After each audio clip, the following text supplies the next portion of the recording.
Good evening everyone. आवाज आ रहा है? क्लियर है आवाज? Good evening sir. Good evening. आवाज क्लियर है सभी को? यस जी सर। सर। कैसा?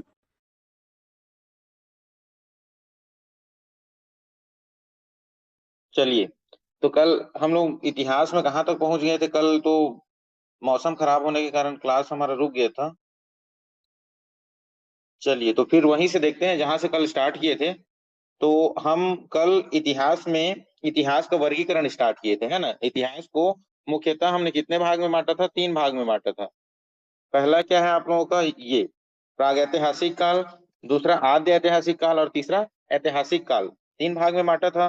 तो प्रागैतिहासिक काल में क्या था? जिसकी लिखित जानकारी हमें प्राप्त नहीं है, ठीक है। लेकिन पुरातात्विक साक्ष्य के आधार पर हम लोग उसकी उस काल की जानकारी प्राप्त करते हैं, तो वो क्या कहलाएगा आप लोगों का? प्रागैतिहासिक काल। उसके बाद आता है क्या? आद्य ऐतिहासिक काल।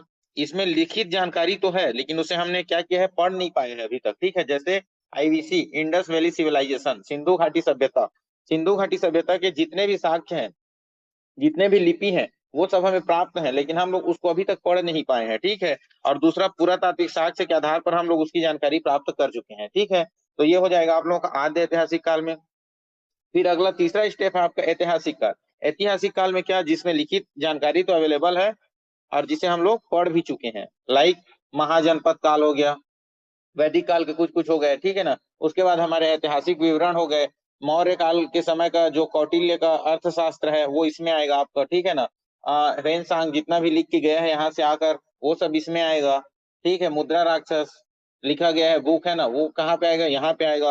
तो ये सब चीजें जो लिखित रूप में प्राप्त हैं और जिसे हम लोग पढ़ चुके हैं, वो सब ऐतिहासिक काल में आएंगी। और पुरातात्विक साक्ष्य भी अवेलेबल है, इसको भी हम लोग प्राप्त कर चुके हैं। तो मुख्यतः इतिहास को 3 भाग में बांटेंगे: प्राग ऐतिहासिक, आद्य ऐतिहासिक और ऐतिहासिक काल, ठीक है। तो देखिए, प्राग ऐतिहासिक काल को 25 लाख बीसी से 3000 बीसी तक बांट के रखे हैं, ठीक है ना। और उसमें आद्य ऐतिहासिक काल को 3000 बीसी से 600 बीसी तक। 600 बीसी मतलब महाजनपद काल का आरंभ, ठीक है। इसी इसी समय से महाजनपद काल की क्या हुई है? शुरुआत हुई है, ठीक। उसके बाद ऐतिहासिक काल को हम लोग 600 बीसी से वर्तमान तक बांट दिए हैं, ठीक है। क्योंकि अभी के भी जो साक्ष्य है वो तो अब अभी जो पढ़े वो इतिहास हो गया, जो वर्तमान में चल रहा है वही वर्तमान है, कल जो हुआ वो इतिहास है ना। तो वो सब ऐतिहासिक काल में आएंगे, ठीक है। तो ये महाजनपद काल से लेके अभी तक जो भी हाल है, वो सब आपके किस में आएंगे? ऐतिहासिक काल में आएंगे। क्लियर? तो चलिए, कौन कौन से काल में क्या क्या आता है। तो सबसे पहले प्राग ऐतिहासिक काल में हम लोग पाषाण काल का अध्ययन करते हैं, ठीक है। पाषाण काल में क्या हुआ, कैसे हुआ, आग की खोज कैसे हुई, मानव कैसा रहता था, किस टाइप का लाइफ स्टाइल था, ये सब चीज हम लोग किसमें देखेंगे? प्राग ऐतिहासिक काल में। आद्य ऐतिहासिक काल में फिर पाषाण काल के बाद जो अगला काल होता है, उस समय मानव द्वारा यूज किया गया प्रथम धातु क्या है? तांबा। तो अब तांबा और पत्थर को एक साथ यूज करने लग गया था मानव, तो हम लोग क्या पढ़ेंगे? ताम्र पाषाण काल। फिर महापाषाण काल और इंडियस इंडस वैली सिविलाइजेशन, मतलब सिंधु घाटी सभ्यता, जो वर्तमान में अब सिंधु सरस्वती सभ्यता के नाम से जाना जाता है, ठीक है। तो ताम्र पाषाण काल, तांबे के साथ में जो पत्थर का यूज करते थे उसको। महापाषाण काल, जो भी उस समय के कब्र होते थे उसके ऊपर में बड़े बड़े पत्थरों के एक स्मारक बना दिए जाते थे, है ना। तो वो पाषाण छोटा ना होकर बहुत बड़ा बड़ा पत्थर हुआ करता था, उसको महापाषाण बोलते हैं। तो वो महापाषाण हो गया। फिर इंडस वैली सिविलाइजेशन, मतलब सिंधु सरस्वती सभ्यता, ये आपकी किस में आएगा? आद्य ऐतिहासिक काल में ही आएगा, ठीक है। उसके बाद महाजनपद काल, जब इसके बाद वैदिक काल पढ़ेंगे, ठीक है। तो वैदिक काल आद्य ऐतिहासिक काल और ऐतिहासिक काल का ट्रांजिशन है। तो एक चीज याद रखिए, वैदिक काल को अभी तक किसी भी काल में शामिल नहीं किया गया है, ठीक है ना। ऑथेंटिक रूप से ना तो हम उसको आद्य ऐतिहासिक काल बोल सकते हैं, ना तो ऐतिहासिक काल बोल सकते हैं। क्यों? क्योंकि देखिए, कुछ कुछ चीजें वैदिक काल की हम लोगों को पता है, जिसको हम लोग पढ़ चुके हैं, कुछ कुछ चीजें ऐसी हैं जिसको नहीं पढ़ पा रहे हैं, ठीक है ना। तो कुछ कुछ चीजें जो है वो हमें प्राप्त हुए हैं, तो इसीलिए इसको दोनों के बीच में रखते हैं, संक्रमण काल के रूप में रखा जाता है, ठीक है। तो ऐतिहासिक काल में महाजनपद काल से आगे को हम लोग देखते हैं। अब इसमें सब आपका वंश आ जाएगा, मौर्य वंश, गुप्त वंश, शुंग वंश, ये सब आपके इसमें आ जाएंगे, ठीक है, ऐतिहासिक काल में। क्लियर? चलिए, अगला देखिए। इसके बाद क्या देखे थे हमने? हाँ, ये चार्ल्स डार्विन, ये सब चीज हम लोग को कहाँ से पता चलता है कि मानव कैसे बना, मानव किस तरह से जीना स्टाइल, मतलब जीना शुरू किया, उसका लाइफ स्टाइल कैसा है। तो चार्ल्स डार्विन ने अपना एक बुक लिखा है क्या? प्राकृतिक चयन का सिद्धांत। इसी को बोलते हैं, इंग्लिश में इसका बुक का नाम है the origin of the species, है ना। तो इससे हम लोगों को कैसे एडॉप्टेबिलिटी, अनुकूलता होती है मानव में या जीव जंतु में, उसके बारे में हमें जानकारी प्राप्त होती है। तो इसी के तहत हम लोग इसी को आधार मानकर इतिहास के बारे में हमने मानव के विकास को समझा और परखा है। तो चार्ल्स डार्विन का जो नियम था प्राकृतिक चयन का सिद्धांत, उनके बुक में कौन से दिए गए हैं, the origin of the species में, ठीक है। तो उसी से हमने ये प्राप्त किया है। तो प्रथम का सब मानव का सबसे पहला साक्ष्य हमें कहाँ देखने को मिला था, अफ्रीका में मिला था, ठीक है ना। कब, 7 से 4 मिलियन वर्ष पूर्व में। क्लियर। और भारत में अगर पहला मानव का साक्ष्य बोलेंगे तो नर्मदा मानव का था, ठीक है। एक जगह है नर्मदा घाटी में, हथनौरा, ठीक है। ये हथनौरा कहाँ पे है, नर्मदा घाटी में, यहीं पे पहला मानव का साक्ष्य मिला है हमको, ठीक है। इसीलिए उसको क्या बोल देते हैं, नर्मदा मानव भी बोल दिया जाता है। क्लियर, यहाँ तक कोई दिक्कत। चलिए, अब उसके बाद हम लोग एक एक करके अब इतिहास को पढ़ते हैं, ठीक है। तो सबसे पहले हम लोग प्रागैतिहासिक काल के पाषाण काल को पढ़ेंगे। पाषाण काल, प्रागैतिहासिक काल में पाषाण काल को पढ़ना है पूरा। तो जितना भी प्राग ऐतिहासिक काल में केवल हमको पाषाण काल को ही पढ़ना है, ठीक है। तो पाषाण काल सबसे बड़ा काल है, ठीक है। इतिहास का सबसे बड़ा काल बोलने से पाषाण काल है। पाषाण काल का नाम पाषाण क्यों पड़ा, पाषाण काल क्यों पड़ा, क्योंकि इस समय क्या होता था, पत्थर का यूज होता था। क्या होता था इस समय, पत्थर का यूज होता था, पत्थर का उपयोग किया जाता था, ठीक है ना।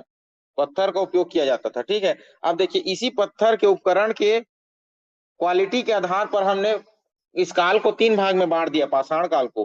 क्या क्या, पूरा पाषाण काल, मध्य पाषाण काल, नव पाषाण काल, ठीक है। तो देखिए, अब पत्थर पत्थर तो सेम नहीं रहेंगे। पत्थर पहले धोथा था, है ना, मतलब क्या उसमें वो नहीं था, उसमें नुकीलापन नहीं था, ठीक है ना। तो ये क्या कहलाता था आपका, पूरा पाषाण काल में, ठीक है, क्रोड टाइप का होता था, ठीक है, मतलब एज इट इज यूज कर लेते थे, जैसा पत्थर था वैसे। फिर उसके बाद मध्य काल आया, तो उसमें थोड़ा सा पत्थर में ये लोग धार करना शुरू किए, है ना, इसको साइड को नुकीला करते गए। इससे क्या हुआ, इनको पता चला कि नुकीला करने से हमें आखेट करने में हमें मदद मिलेगा, ठीक है ना, शिकार करने में मदद मिलेगा, इससे जल्दी जानवर मरेंगे, किसी भी पेड़ के पत्तियों को काटने में हमें आसानी होगी। और फिर उसके बाद नव पाषाण काल में अत्यंत शार्प कर दिया, है ना, मतलब एकदम नुकीला नुकीला पत्थर यूज करने लगे, है ना, जैसे इस टाइप का। तो एकदम नुकीला हो गया, है ना। तो नव पाषाण काल में और पत्थर की क्वालिटी बढ़ती गई। तो इस पत्थर के उपयोग के कारण इस काल को हम लोग पाषाण काल कहते हैं। और जो पत्थर का शार्पनेस है, उसका क्वालिटी जिस तरीके से उपयोग करते गए, उस हिसाब से हमने इसको 3 भाग में बांट दिया था, ठीक है। पूरा पाषाण काल, मध्य पाषाण काल और नव पाषाण काल, ठीक है। तो हमें पाषाण काल की अगर सर्वप्रथम जानकारी कहाँ से मिली और किसने दी, तो याद रखना, ये पल्लवरम से हमें हस्त कुठार मिला था, पल्लवरम मद्रास से। और इसको किसने खोजा था, रॉबर्ट ब्रूस फुट ने खोजा था, ठीक है ना। तो इसीलिए भारत में प्राग ऐतिहासिक काल के जनक किसको बोलते हैं, रॉबर्ट ब्रूस फुट को बोला जाता है। क्लियर, कोई दिक्कत। पल्लवरम से सबसे पहले हस्त कुठार खोजा था किसने, रॉबर्ट ब्रूस फुट ने, जो एक ब्रिटिश ब्रिटिश पुरातत्ववेत्ता थे। और यहीं से हमने प्रागैतिहासिक काल की शुरुआत मानी। और इसीलिए प्रागैतिहासिक काल के जनक किसको बोला जाता है, रॉबर्ट ब्रूस फुट को बोला जाता है। क्लियर, ठीक है। उसके बाद देखिए, अब हम लोग पाषाण काल को 3 भाग में बांटे थे, पूरा पाषाण काल, मध्य पाषाण काल और नव पाषाण काल, ठीक है। तो 25 लाख से 10,000 बीसी को हमने क्या नाम दिया, पूरा पाषाण काल। 10,000 बीसी से 600 बीसी को क्या नाम दिया, मध्य पाषाण काल। और नव पाषाण काल कितना को दिया, 600 बीसी से 6,000 बीसी से 3,000 बीसी तक, ठीक है। और ये 3,000 बीसी से 1,000 बीसी तक जो आएगा, उसको हम लोग क्या देंगे, ताम्र पाषाण काल, क्योंकि इसके बाद तांबे की खोज हो जाएगी। क्लियर है। तो अब देखिए, पूरा पाषाण काल, मध्य पाषाण काल, निम्न पाषाण काल। पहले पाषाण काल को 3 भाग में बांटे, 1 2 3।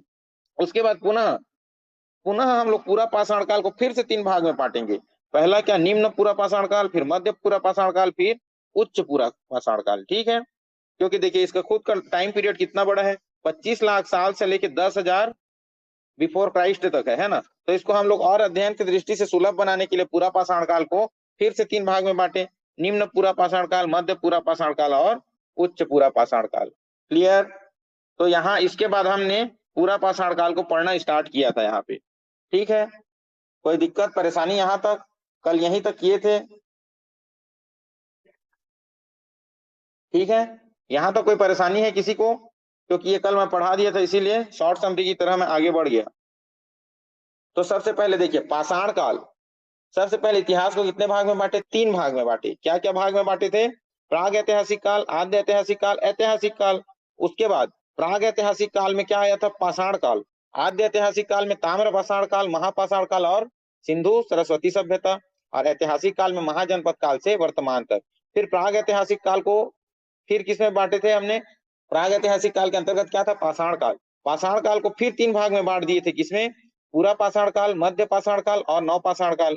ठीक है, तो पूरा पाषाण काल खुद इतना बड़ा है, 25 लाख वर्ष पूर्व से 10,000 बीसी पूर्व तक, तो इसको भी हमने अध्ययन की दृष्टि से तीन भाग में बांट दिया। क्या क्या? निम्न पूरा पाषाण काल, मध्य पूरा पाषाण काल और उच्च पूरा पाषाण काल। क्लियर? तो अब देखिए पूरा पाषाण काल के बारे में एक एक करके आराम से पढ़िए और आगे बढ़िए। ठीक है, तो सबसे पहले देखिए पूरा पाषाण काल।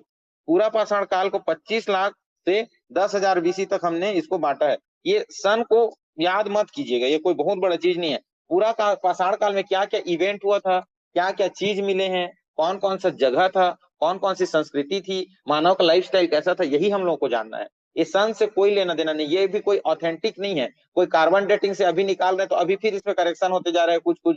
कब किसको क्या कब कहे बोल देते हैं, कब कब पहले बोलते थे मेहरगढ़, मेहरगढ़ से मतलब अन्न के पहला साक्ष्य मिला है पाकिस्तान। ठीक है, अब लहुरा देव हो चुका है, वो लहुरा देव उत्तर प्रदेश से हमसे मिल गया है। ठीक है ना, तो वो फिर अपडेट हो गया है। सबसे पहले मोहनजोदड़ो को सबसे बड़ी जगह बोलते थे, लेकिन अब वर्तमान खोज के अनुसार राखीगढ़ी सबसे बड़ा जगह हो गया है। ठीक है ना, हड़प्पा सभ्यता का। तो इस तरह से इसमें चेंजेस आते रहते हैं, इसलिए इसमें सन वन को ध्यान नहीं देना है। ठीक है, चलिए तो अगला देखिए पूरा पाषाण काल में मनुष्य का क्या लाइफ स्टाइल था, इसको देखिए। सबसे पहले तो आखेटक था, शिकार करता था और खाने के लिए भविष्य के लिए उसको सूखा सूखा के संग्रह की तरह, मतलब खाद्य संग्रह की तरह रहता था और खाद्य को अपना संग्रहण करके रखता था भविष्य के लिए। घुमंतु जीवन यापन करता था, पूर्णतः प्रकृति पर निर्भर था, खुद कुछ नहीं करता था, प्रकृति पे ऊपर डिपेंड था, प्रकृति से जो भी मिलता था उसको खाता था पीता था और सो जाता था, जंगल में रहता था। और स्थायी निवास की कोई क्वालिटी नहीं थी, स्थायी निवास करता नहीं था, कृषि उसको आता नहीं था। ठीक है ना, और इसी समय आग की खोज हो गई थी, क्योंकि जंगल में रहता था, ऑब्वियस सी बात है, बैठे रहेंगे दो पत्थर को टकराएंगे तो आग तो चमकीला टाइप का चमकेगा, अरे ये क्या हुआ, ऐसा टाइप का लगा होगा उनको, लेकिन उसका यूज तो पता नहीं चला होगा, है ना। जैसे हम लोग भी देखेंगे तो पहले क्या करते थे, कई चीजें हम लोगों को पता नहीं होती हैं, है ना, लेकिन उसके बाद उसमें अनुसंधान किया जाता है, खोज किया जाता है, फिर पता चलता है अरे ये तो गजब का चीज है, ये इस जगह में यूज हो सकता था, है ना। तो उस टाइप का उस समय आग खोज लिए थे, लेकिन उपयोग करना नहीं आता था। ठीक है, तो ये हो गया आप लोगों का पूरा पाषाण काल। अब पूरा पाषाण काल को क्या है, फिर तीन भाग में बांट दिया था। क्या क्या? निम्न पूरा पाषाण काल और मध्य पूरा पाषाण काल और उच्च पूरा पाषाण काल। तो उसमें सबसे पहले हम लोग देखते हैं निम्न पूरा पाषाण काल। तो निम्न पूरा पाषाण काल के क्षेत्र को याद रखना, जो जो इंपॉर्टेंट है उसी को मैं बताऊंगा और उसी को लिखना, उससे ज्यादा पढ़ने की कोशिश करोगे तो भूल जाओगे इस इतिहास में। ठीक है ना, तो निम्न पूरा पाषाण काल को समझो। इसमें मुख्य रूप से तीन जगह को याद रखना, एक सोहन घाटी जो पंजाब में है, एक बेलन घाटी जो उत्तर प्रदेश में है और एक हुनसांगी जो कर्नाटक में है। इस चीज को याद रखना। और मानव का प्रथम साक्ष्य नर्मदा घाटी से मिला है, तो नर्मदा घाटी को याद रखना। ठीक, तो ये इतना याद रखना, सोहन घाटी पंजाब, बेलन घाटी यूपी, हुनसागी कर्नाटक और नर्मदा घाटी मध्य प्रदेश। ठीक है, उसके बाद एक डिडवाना राजस्थान, डिडवाना झील राजस्थान में है ना, तो डिडवाना को भी याद कर लेना, अगर दिमाग में रहेगा तो अच्छी बात है। ठीक है, तो इस समय क्या करता था मानव, जो औजार उपयोग करता था पत्थर का, वो कैसा था, क्रोड क्वालिटी का था। क्रोड मतलब एज इट इज, मतलब जैसा कहीं पे भी आप रास्ते में जा रहे हो, पत्थर मिल गया आपको, उसी को पकड़ के पशुओं को मारने के लिए दौड़ाना शुरू कर देते थे, है ना। तो ये क्रोड क्वालिटी का था। ठीक है, तो इसी को क्या बोलते हैं, विदारिणी, विदारिणी बोलते थे। ठीक है, इसको याद रखना। तो विदारिणी टाइप का पत्थर किस समय यूज किया जाता था, तो निम्न पूरा पाषाण काल में उपयोग किया जाता था। ठीक है, उसके बाद अब लिखिए दूसरा, दूसरा में क्या आएगा आप लोगों का, मध्य पाषाण, मध्य पूरा पाषाण काल, मध्य पूरा पाषाण काल। अब मध्य पूरा पाषाण काल में क्या देखेंगे, जगह का नाम ही देखेंगे मुख्यतः। ठीक है, तो पहला याद रखना आप लोग, नेवासा।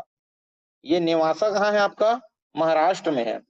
ठीक है, उसके बाद दूसरा याद रखेंगे भीमबेटका, भीम बेटका, ये कहाँ है जी, रायसेन में है। ठीक है ना, कहाँ, मध्य प्रदेश, रायसेन जिला में मध्य प्रदेश के। तो भीम बेटका और नेवासा, ये दोनों जगह को आंख बंद करके याद रखिएगा, पूरा पाषाण काल में। ठीक है, तो इसी को हम लोग क्या बोलते थे, फलक संस्कृति बोलते थे। ठीक है, अब इसमें उपकरण की क्वालिटी थोड़ी सी बढ़ गई, उपकरण की जो क्वालिटी थी वो थोड़ी सी बढ़ी, है ना, और इसको हम लोग ने क्या नाम दिया, फलक संस्कृति, फलक संस्कृति। ठीक है, अब उपकरण पहले ये बड़े बड़े होते थे, तो इस उपकरण को छोटे कर दिए, है ना, इन्होंने छोटा किया और उसमें हल्कापन लाया। ठीक है ना, मतलब हल्के उपकरण उपयोग करने लग गए थे। ठीक है, तो इसको लिखो, छोटा और हल्का उपकरण, हल्का उपकरण।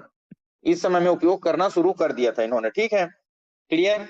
तो ये नेवासा इंपॉर्टेंट है ना, महाराष्ट्र का नेवासा गोदावरी नदी के तट पर है, इसीलिए इसको क्या बोल दिया जाता है, नेवासियन काल भी बोल दिया जाता है, नेवासियन काल। इसको मध्य पूरा पाषाण काल को क्या काल बोल दिया जाता है, नेवासियन काल भी बोल दिया जाता है, क्लियर। चलिए अब अगला देखते हैं हम लोग, पूरा पाषाण काल, उच्च पूरा पाषाण काल, ठीक है। तीसरा लिखिए उच्च पूरा पाषाण काल। पाषाण काल का ये सबसे क्या है, हाईएस्ट पोजीशन है, मतलब इस समय पाषाण काल का सबसे क्या होता, उत्कृष्ट काल था। मतलब इस समय अब पत्थर का जो क्वालिटी है वो और तेज हो गया था, है ना, मतलब तेज धार वाले पत्थर यूज करते थे, उसको खुरचनी बोलते थे, तक्षणी बोलते थे, और हड्डियों के औजार को शुरू कर दिए थे बनाना, ठीक है ना। तो इसमें मुख्य जगह के नाम को याद रखिए, महाराष्ट्र के पटने, महाराष्ट्र में एक जगह है पटने, पटना नहीं ना, पटने, ठीक है।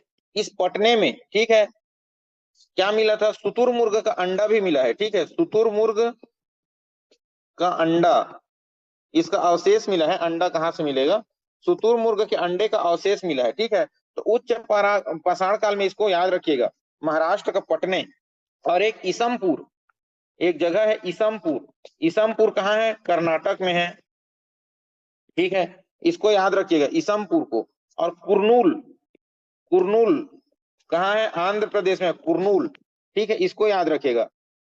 और एक भीमबेटका, आप लोगों को मध्य पाषाण काल तक हर जगह भीमबेटका देखने को मिलेगा, ठीक है, क्योंकि भीमबेटका का गुफा जो मध्य प्रदेश में है, वो एक ऐसा गुफा है जिसमें हमें पाषाण काल के दो पाषाण काल, पूरा पाषाण काल और मध्य पाषाण काल तक की सारी जानकारी मिलती है, ठीक है। तो इसमें भी भीमबेटका लिख लीजिए, भीमबेटका, ये कहाँ है, एमपी में है, ठीक है, इतना याद रखेंगे, उच्च पूरा पाषाण काल में, ठीक है। तो इस समय क्या होता था, अब क्यों उच्च बोल दिए इसको, क्योंकि इसमें पत्थर की क्वालिटी भी उच्च हो गई थी, है ना। तो क्या करते थे, इस समय का उपयोग करते थे, पत्थर का उपयोग, ठीक है। और इस तेज धार वाले पत्थर का नाम क्या दिया गया था, तक्षणी, तक्षणी बोलते थे, या तो फिर खुरचनी बोलते थे, ठीक है। और जो निम्न पाषाण काल था उसका क्या बोलते थे, पत्थर को निम्न पूरा पाषाण काल का विदारिणी बोलते थे, ठीक है, क्लियर। और मध्य पाषाण काल, मध्य पूरा पाषाण काल को क्या बोलते हैं, नेवासियन काल भी बोला जाता है, क्यों, क्योंकि वो नेवासा गोदावरी नदी के तट पर ये वाला काल की सारी चीजें हमें मिली थी, ठीक है, क्लियर, समझ में आया। तो अब देखिए, इतना में निम्न पाषाण काल, उच्च मध्य पूरा पाषाण काल और उच्च पूरा पाषाण काल, इसमें ये सब जगह पता चल गया आप लोगों को, कौन कौन सा जगह कहाँ पे है, इसको याद कर लीजिएगा। उसके बाद निम्न पूरा का पाषाण काल की दो संस्कृति है, ठीक है, जो निम्न पूरा पाषाण काल पढ़े थे उसमें दो संस्कृति का नाम याद रखना, उसके बारे में थोड़ा थोड़ा हमें पढ़ना है, ठीक है। तो लिखिए निम्न पूरा पाषाण काल, निम्न पूरा पाषाण काल के समय दो संस्कृति उपजी थी, इस दोनों संस्कृति का नाम याद रखना हमेशा, ये पूछता है। पहला सोहन घाटी संस्कृति जो मैं पढ़ाया, सोहन घाटी संस्कृति, और एक संस्कृति था मद्रास संस्कृति, मद्रास संस्कृति। क्यों, मद्रास के पल्लवरम से ही हमें क्या मिला था, रॉबर्ट ब्रूसफुट ने क्या निकाला था वहां से, हैंड एक्स खोजा था ना, इसीलिए मद्रास संस्कृति, ठीक है। तो सोहन घाटी संस्कृति का एक और नाम बोलते हैं इसको, चॉपर चॉपिंग पेबुल संस्कृति, ठीक है ना, इसको याद रखना, चॉपर चॉपिंग संस्कृति लिख लो इसको, चॉपर चॉपिंग, चॉपिंग, क्योंकि इस समय जो औजार मिले थे सोहन घाटी में वो चॉपर की तरह थे, ठीक है ना। चॉपर मतलब जैसे क्या बोलते हैं, घास को काटने के लिए जब पुराने जमाने में पशु पालते थे, तो घास को काटने के लिए एक एक्स टाइप का रहता था ना, चॉप करने के लिए, चॉपर टाइप का, तो उसी को बोलते थे चॉपर चॉपिंग, ठीक है। या तो उसी को बटिकास्म बोलिए, बटिकास्म, ठीक है। तो इसको चॉपर चॉपिंग संस्कृति या बटिकास्म संस्कृति भी बोलते हैं सोहन घाटी को। ये कहाँ है, पंजाब, कौन से पंजाब में है, पाकिस्तान के पंजाब में है, ठीक है, सोहन घाटी, क्लियर, ठीक है। और इस सोहन घाटी को खोजने का नेतृत्व किसने किया था, डी टेरा ने किया था, डी टेरा, याद रखना, डी टेरा ने इसका खोज किया था सोहन घाटी का, क्लियर। अब वैसी मद्रास संस्कृति में क्या है, हैंड एक्स संस्कृति बोलते हैं इसको, हैंड एक्स संस्कृति, क्योंकि यहीं से हैंड एक्स की खोज की थी किसने, रॉबर्ट ब्रूसफुट ने, रॉबर्ट ब्रूस फूट ने कब खोजा था जी? 1863 में खोजा था, ठीक है ना। तो इसको याद रखना, इसको इसीलिए क्या बोलते हैं, हैंड एक्स संस्कृति बोलते हैं, ठीक है। हस्त कुठार खोजा था यहाँ से, तो हैंड एक्स का नाम क्या है? हस्त कुठार, हस्त कुठार, ठीक। और इसका जगह कौन कौन से है बोलने से, पल्लवरम और अतिरम पक्कम, दोनों तमिलनाडु का जगह है, पल्लवरम और अतिरम पक्कम, अतिरम पक्कम, ये मद्रास संस्कृति के अंतर्गत आते हैं। तो बताओ, अगर पूछ दे आप लोगों को मद्रास संस्कृति और सोहन घाटी संस्कृति कौन से पाषाण काल से संबंधित है, तो पहले तो मारोगे पाषाण काल में पूरा पाषाण काल, और पूरा पाषाण काल में भी निम्न पूरा पाषाण काल। क्लियर? आया समझ में? ठीक। अब लिखो भीमबेटका की गुफा, भीमबेटका की गुफा। तो ये भीमबेटका की गुफा आपके नीचे इसलिए क्या लिखे हैं? किसके नीचे? पंजाब लिखे हैं, उसके नीचे क्या लिखे? पाकिस्तान में है ये, पाकिस्तान में, इसीलिए पाकिस्तान है ये, ठीक है। सोहन घाटी संस्कृति पंजाब में, पाकिस्तान वाले पंजाब में है, ठीक है। क्लियर? अब देखिए भीमबेटका गुफा, ये इंपॉर्टेंट क्यों है भीमबेटका गुफा, ठीक है। छत्तीसगढ़ का भीमबेटका किसे कहा जाता है बताओ, किसे बोला जाता है? क्या लिखा हूं? सिंहनपुर। बस उसी को बोलते हैं छत्तीसगढ़ का भीमबेटका। क्यों? क्योंकि छत्तीसगढ़ का भी बहुत सारा पूरा पाषाण मध्य पाषाण काल की जानकारी रायगढ़ के सिंघनपुर से पता चलता है ना, इसीलिए। तो चलो भीमबेटका गुफा ये इंपॉर्टेंट क्यों है, क्योंकि इसमें पूरा पाषाण काल से लेकर मध्य पाषाण काल तक की जानकारी हमें मिलती है। पूरा पाषाण काल से लेके कहाँ तक, मध्य पाषाण काल, मध्य पाषाण काल तक की जानकारी मिलती है, तक की जानकारी। जानकारी में क्या रहेगा, शैल चित्र ही रहेंगे, है ना, शैल चित्र, ठीक है। उसके बाद देखिए इसका खोज किस, अच्छा इसका जगह का नाम लिख लो पहले। ये रायसेन जिला में है, रायसेन जिला मध्य प्रदेश में, रायसेन जिला मध्य प्रदेश में इसका पोजीशन है, मतलब ये रायसेन जिला मध्य प्रदेश में है, ठीक है। इसकी खोज किसने की थी, ये भी इंपॉर्टेंट है, कभी भी पूछ सकता है। तो इसकी खोज की थी विष्णु श्रीधर वाकड़कर ने, ठीक है, इसको याद रखना, बहुत इंपॉर्टेंट है। विष्णु श्रीधर वाकड़कर ने, ठीक है, इसको याद ही रखना, क्योंकि ये बहुत इंपॉर्टेंट गुफा है, ठीक है। क्यों? क्योंकि ये यूनेस्को के विश्व धरोहर स्थल में भी आ चुका है, ठीक है। चलो तो इसको लिखना, 2003 में इसको यूनेस्को ने विश्व धरोहर का दर्जा दिया है, यूनेस्को ने इसको क्या दिया है, विश्व धरोहर का दर्जा दिया है, विश्व धरोहर का दर्जा दिया है, कब, 2003 में, ठीक है। चलो अब आते हैं हम लोग मध्य पाषाण काल में, ठीक है। पूरा पाषाण काल क्लियर, पूरा पाषाण काल में निम्न पूरा पाषाण काल, मध्य पूरा पाषाण काल, उच्च पूरा पाषाण काल खत्म हो गया। अब आते हैं मध्य पाषाण काल में, ठीक। तो लिखिए मध्य पाषाण काल, मध्य पाषाण काल, ठीक है। इसका नाम किसने दिया था, ए सी कार्लाइल ने दिया था, इसको याद रखना, ए सी कार्लाइल ने इसका नाम दिया था, पूरा मध्य पाषाण काल करके, ठीक है। इसको ही क्या बोला जाता है, संक्रमण काल बोला जाता है, संक्रमण काल। संक्रमण काल क्यों कहा जाता है, क्योंकि ये पूरा पाषाण काल और नव पाषाण काल के बीच का क्षेत्र है, इसलिए, ठीक है। पूरा पाषाण काल और नव पाषाण काल के बीच का है, नव पाषाण काल का मध्य है, ठीक है। इसीलिए इसको क्या बोल दिया जाता है, आपका मध्य पाषाण काल बोला जाता है, ठीक है। चलिए, और एक चीज और याद रखना, यहीं से हमें क्या जानने को मिलता है, कुत्ता को प्रथम पालतू पशु बनाने की शुरुआत की गई थी मानव के द्वारा, है ना। तो यहीं से लिखो पशुपालन का आरंभ किया गया था, पशुपालन का आरंभ, ठीक है। और पहला पशु किसे पाला था, पहला पालतू था कुत्ता, तो कुत्ता को पाला था, ठीक है ना। तो कुत्ता क्या था, प्रथम पालतू जानवर, प्रथम पालतू जानवर था कुत्ता, ठीक है। क्लियर? ठीक है। अब मध्य पाषाण काल की इसकी जानकारी हमें कहाँ से मिलती है? उत्तर प्रथम पालतू जानवर था बोलते बागौर। ठीक है, बागौर कहाँ है? राजस्थान में है। और एक जगह है आदमगढ़। आदमगढ़ ये कहाँ है आपका? मध्य प्रदेश में है। ठीक है। तो बागौर और आदम से हमें पशुपालन के साक्ष्य मिलते हैं। ठीक है, जिसमें क्या मानते हैं हम लोग? कुत्ता को प्रथम पालतू जानवर के रूप में हमें जानकारी प्राप्त हुआ है इस समय। ठीक है। और इस समय जो उपकरण होते थे वो माइक्रो से भी क्या हो गया, अब एकदम माइक्रोलिथ हो गए, मतलब एकदम महीन, मतलब सुई की तरह एकदम नोकीले नोकीले पत्थरों को यूज करने लग गए थे, है ना? तो इसमें लिखो, क्या लिखोगे? उपकरण लिख लो। उपकरण, सूक्ष्म पाषाण उपकरण थे, है ना? सूक्ष्म पाषाणिक उपकरण। ठीक है, इसको क्या बोलते हैं? माइक्रोलिथ। माइक्रोलिथ। ठीक है।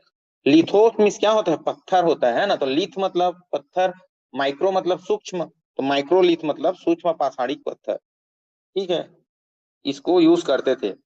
ठीक, तो अब इसके प्रमुख जगह के नाम देख लीजिए। दो जगह में मुख्य रूप से याद रखना, एक यूपी का और एक एमपी का। ठीक है, यूपी में आप लोग दो जगह इंपॉर्टेंट याद रखना। पहला दमदमा, दमदमा याद रखना यूपी का, और एक याद रखना बेलन घाटी। बेलन घाटी। ठीक है, बेलन घाटी की उस जगह को क्या बोलते हैं? चोपानी मांडो। चोपानी मांडो। बेलन घाटी में जो मध्यकालीन पाषाण काल के जो भी साक्ष्य मिले हैं उसमें चौपानी मांडो नामक जगह है, वो कहाँ पे है? आपके बेलन घाटी में है। ठीक है, तो दमदमा और बेलन घाटी याद रखना हमेशा। ठीक है।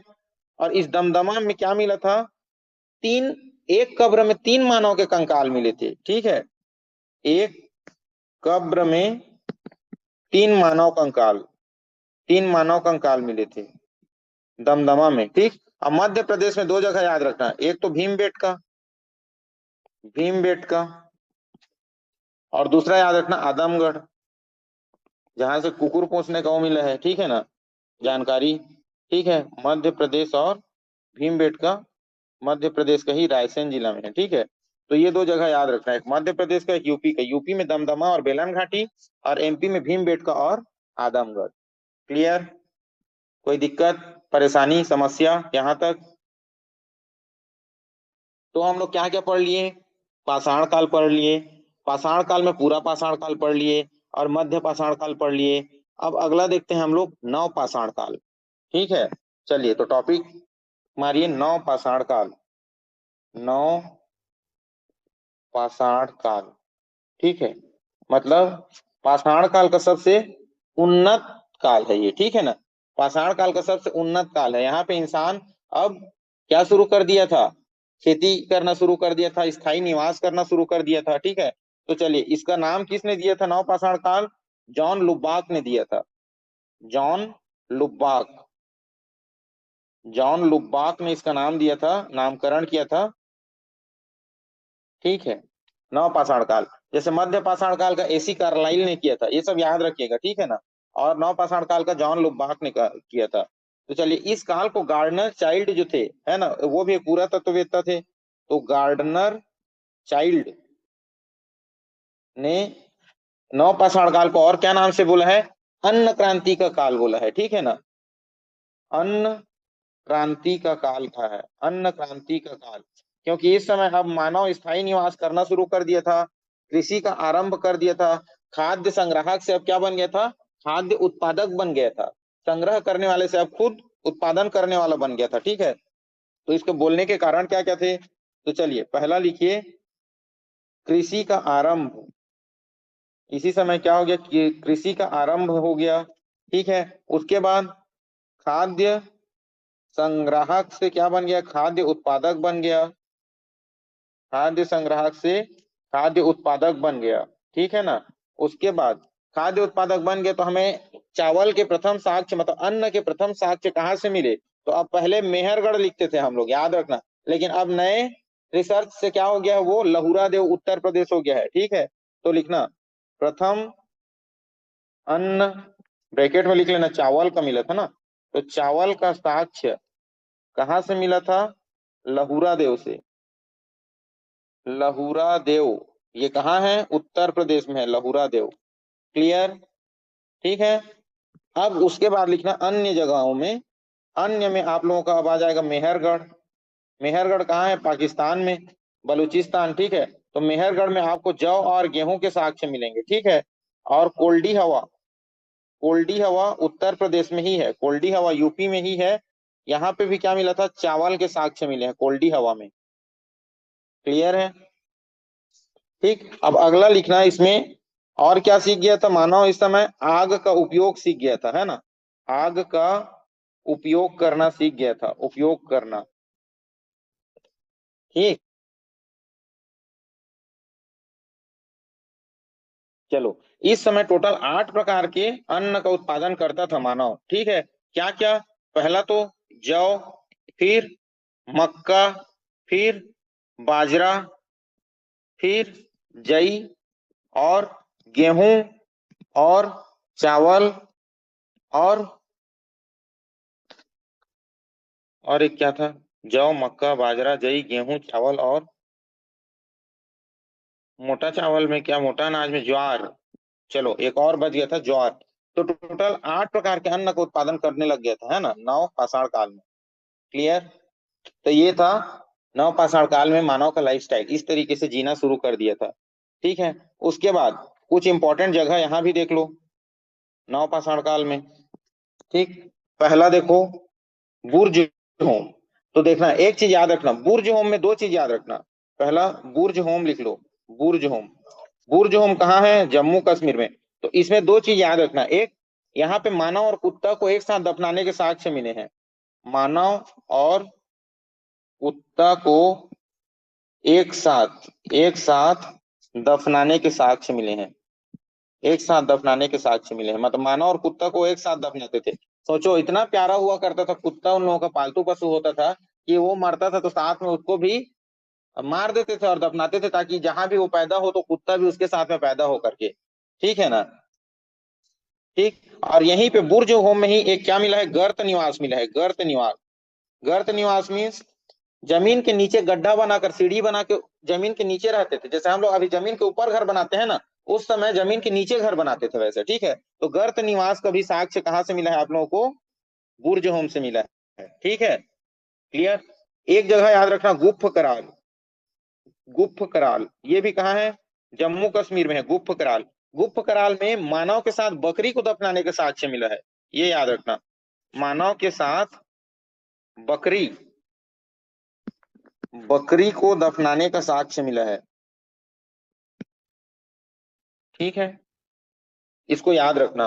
बुर्ज होम में कुत्ता के साथ दफनाया गया है, और गुप्त कराल में बकरी के साथ दफनाया गया है। ये सब नवपाषाण कालीन युग के आप लोग वो पढ़ रहे हो ना, प्रॉपर्टीज पढ़ रहे हो। ठीक है। उसके बाद मेहरगढ़ याद रखना, मेहरगढ़। ठीक है। मेहरगढ़ में क्या जानकारी मिला है? मेहरगढ़ में जो मिट्टी के घर जो आयताकार होते थे, मतलब इस तरीके से आयताकार मिट्टी के घर मिले हैं। ठीक है। मेहरगढ़ में आयताकार मिट्टी के घर मिले हैं, मिट्टी के घर। ठीक। ये कुछ कुछ मिले हैं चीज, उस जगह का नाम है। और उसके बाद एक जगह है बिहार में, चिरांद। चिरांद नामक जगह है बिहार में। ठीक है। कहाँ? बिहार में। तो इसको बीएच लिख दे रहा हूँ, बिहार में चिरांद। यहाँ पे क्या मिला है? हड्डी का उपकरण मिला है, हड्डी का उपकरण मिला है बिहार के चिरांद में। ठीक है। उत्तर प्रदेश का कोल्डी हवा में बोल दिया, क्या मिला? कोल्डी हवा में चावल का साक्ष्य मिला है। ठीक। यहाँ लिख लो असम में। असम में एक जगह है क्या? दाओजली हेडिंग। तो दाओजली हेडिंग में हरा पत्थर मिला है। दाओजली, एक सेकेंड यहाँ लिख देता हूँ, दाओजली हेडिंग। दाओजली हेडिंग ये कहाँ है? असम में है, असम। यहाँ से क्या मिला है? हरा पत्थर मिला है, हरा पत्थर उस जमाने का। ठीक है, हरा पत्थर। ठीक। और तमिलनाडु का एक जगह पायमपल्ली, ये भी नवपाषाण कालीन जगह है। और आंध्र प्रदेश का नागार्जुन कोंडा, आंध्र प्रदेश का नागार्जुन कोंडा, नागार्जुन कोंडा, ये भी आपका क्या है? नवपाषाण कालीन काल के जगह है, ठीक है। उसके बाद लिखिए, एक कर्नाटक बच गया साउथ में। तो कर्नाटक में संगन कल्लू नामक जगह है। संगन कल्लू, ये मोस्ट इंपॉर्टेंट है, संगन कल्लू, ठीक है। ये पूछेगा कभी ना कभी, संगन कल्लू क्यों पूछेगा? क्योंकि यहाँ पे आपका राख का टीला मिला है, और नौ पाषाण कालीन पत्थर जो बनाते थे ना, नुकीले पत्थर, उसका कारखाना मिला है। तो यहाँ से दो चीज याद रखना, एक राख का टीला मिला है, नौ पाषाण कालीन मतलब आग का उपयोग सीख गए थे तभी तो राख का टीला मिला है। उसके बाद पत्थर का कारखाना मिला है, पत्थर का कारखाना। ये संगन कल्लू को एकदम इंपॉर्टेंट है, याद रखना संगन कल्लू, ठीक है। देखिए इसमें अब इंपॉर्टेंट बता रहा हूँ क्या क्या। लहुरा देव इंपॉर्टेंट है, कोल्डी हवा इंपॉर्टेंट है, आग का अनुप्रयोग किए इस काल में वो इंपॉर्टेंट है, दावजली हेडिंग इंपॉर्टेंट है, ठीक है, और चिरांद इंपॉर्टेंट है। बुरझोन में दो चीज याद रखना है, गर्त निवास और मानव और कुत्ता को दफनाने का, गुप्त कराल में मानव और बकरी को दफनाने का, ठीक है। और मेहरगढ़ का आयताकार मिट्टी का घर वो उतना इंपॉर्टेंट नहीं है इसमें, क्योंकि मेहरगढ़ को फिर हम लोग उसमें पढ़ेंगे आईबीसी में, ठीक है।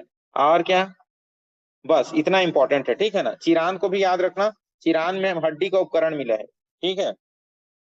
चलो, अब इस समय क्या हुआ था, मिट्टी के बर्तन बनाना स्टार्ट कर दिया था मानव, ठीक है। तो इसको लिखिए, मिट्टी के बर्तन की शुरुआत। चलिए लिखिए, मिट्टी के बर्तन बनाने की शुरुआत कब हुआ था? नौ पाषाण काल में ही हुआ था मिट्टी का बर्तन बनाने की शुरुआत, ठीक है। मतलब चाक से मिट्टी बनाना ये लोग स्टार्ट कर दिए थे, ठीक है। तो इस समय हम लोग चार प्रकार के हम लोग वो देखते हैं, क्या? मिट्टी के बर्तन, ठीक है। चार टाइप का मिट्टी का बर्तन है, उस चारों टाइप को लिखिए, और वो कौन कौन से सभ्यता में मिलते हैं उसको भी लिख लीजिए। तो इसको याद रखना, पहले तो लिखिए काला, काला तथा लाल, काला तथा लाल मिट्टी का बर्तन, ठीक है। ये आपका किसकी प्रॉपर्टी है? मालवा संस्कृति की, मालवा संस्कृति, ठीक है। उसके बाद धूसर बर्तन, धूसर, तो धूसर कहाँ पे था? बुर्ज होम, जम्मू कश्मीर के पास, धूसर, ठीक है। धूसर कलर का, ये मिट्टी के कलर है ना, मिट्टी के जो बर्तन है उसके कलर है। उसके बाद आप लोगों को मिलेगा लाल, लाल रंग का, ठीक है। तो ये है आप लोगों का जोरवे संस्कृति, जोरवे जो महाराष्ट्र में है, ये कहाँ है? जम्मू कश्मीर में है। मालवा कहाँ है? मध्य प्रदेश में है, ठीक है। उसके बाद चमकीला धूसर, अब थोड़ा साइनिंग होता था है ना उसमें, चमकीला धूसर। तो चमकीला धूसर जो होता था वो दक्षिण नवपाषाण काल की है ना, दक्षिण नवपाषाण, नवपाषाण काल के दक्षिण क्षेत्र में, ठीक है ना। इसको याद रखना। उसके बाद आपका एक, बस ये चारों याद रखो और कुछ याद नहीं करना है, ठीक है। तो लाल और काला मालवा संस्कृति का इंपॉर्टेंस है, धूसर बुर्ज होम का है, और लाल जोरवे संस्कृति का है, ठीक है। जोरवे महाराष्ट्र में है, क्लियर, ठीक है ना। इसको क्या बोलते हैं? BRW, black and red ware, ठीक है ना। उसके बाद इसको क्या बोलते हैं? धूसर को, धूसर को क्या बोलेंगे? ग्रे, है ना, ग्रे ही तो बोलते हैं ना धूसर को, ग्रे वेयर, है ना। लाल को रेड वेयर, और चमकीला धूसर को, चमकीला को पेंटेड ग्रे वेयर बोलेंगे, है ना, painted grey ware, grey ware. English को सर छोड़िए आप नौपाषाण लोग। के पास क्या लिखे? क्या चीज? एक बार और बोलिए। चमकीला धूसर में, चमकीला धूसर के आगे जो नौपाषाण लिखे हैं उसमें क्या लिखे? दक्षिण क्षेत्र, नवपाषाण कालिक जो एरिया था उसके दक्षिण क्षेत्रों में आपका ये यूज करते थे, चमकीला धूसर, दक्षिणी क्षेत्र में। जैसे मान लो ये नवपाषाण कालिक है, तो इसके दक्षिणी क्षेत्र में क्या करते थे? चमकीला धूसर कलर उपयोग करते थे, ठीक है। तो अब चमकीला कलर भी लाना शुरू कर दिए थे, है ना। तो अपने जो औजार होते थे उसको सजाने के लिए लाल लोग वाला क्या पेंटिंग कर, है? क्या वाला? लाल लाल वाला क्या लिखे हैं? जो जोरवे, जोरवे, जोरवे, जोरवे, जोरवे संस्कृति। तो यहाँ पे आप लोगों का पाषाण काल होता है समाप्त, ठीक है।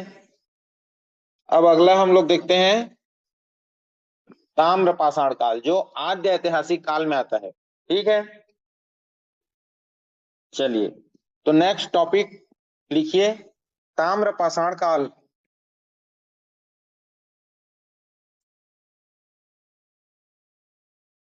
ताम्र पाषाण काल, ठीक है। तो इससे क्या पता चलता है आप लोगों को ताम्र पाषाण काल से? पाषाण काल में पत्थर यूज करता था, उसके बाद मानव ताम्र पाषाण काल में सीधा आ गया, मतलब मानव के द्वारा प्रयुक्त की गई प्रथम धातु क्या है? तांबा। ठीक है, मतलब इससे क्या समझे? तांबा और पत्थर को मिला के औजार की तरह यूज करता था मानव। ठीक है, तो इसको लिखो, मानव के द्वारा यूज किया गया प्रथम धातु,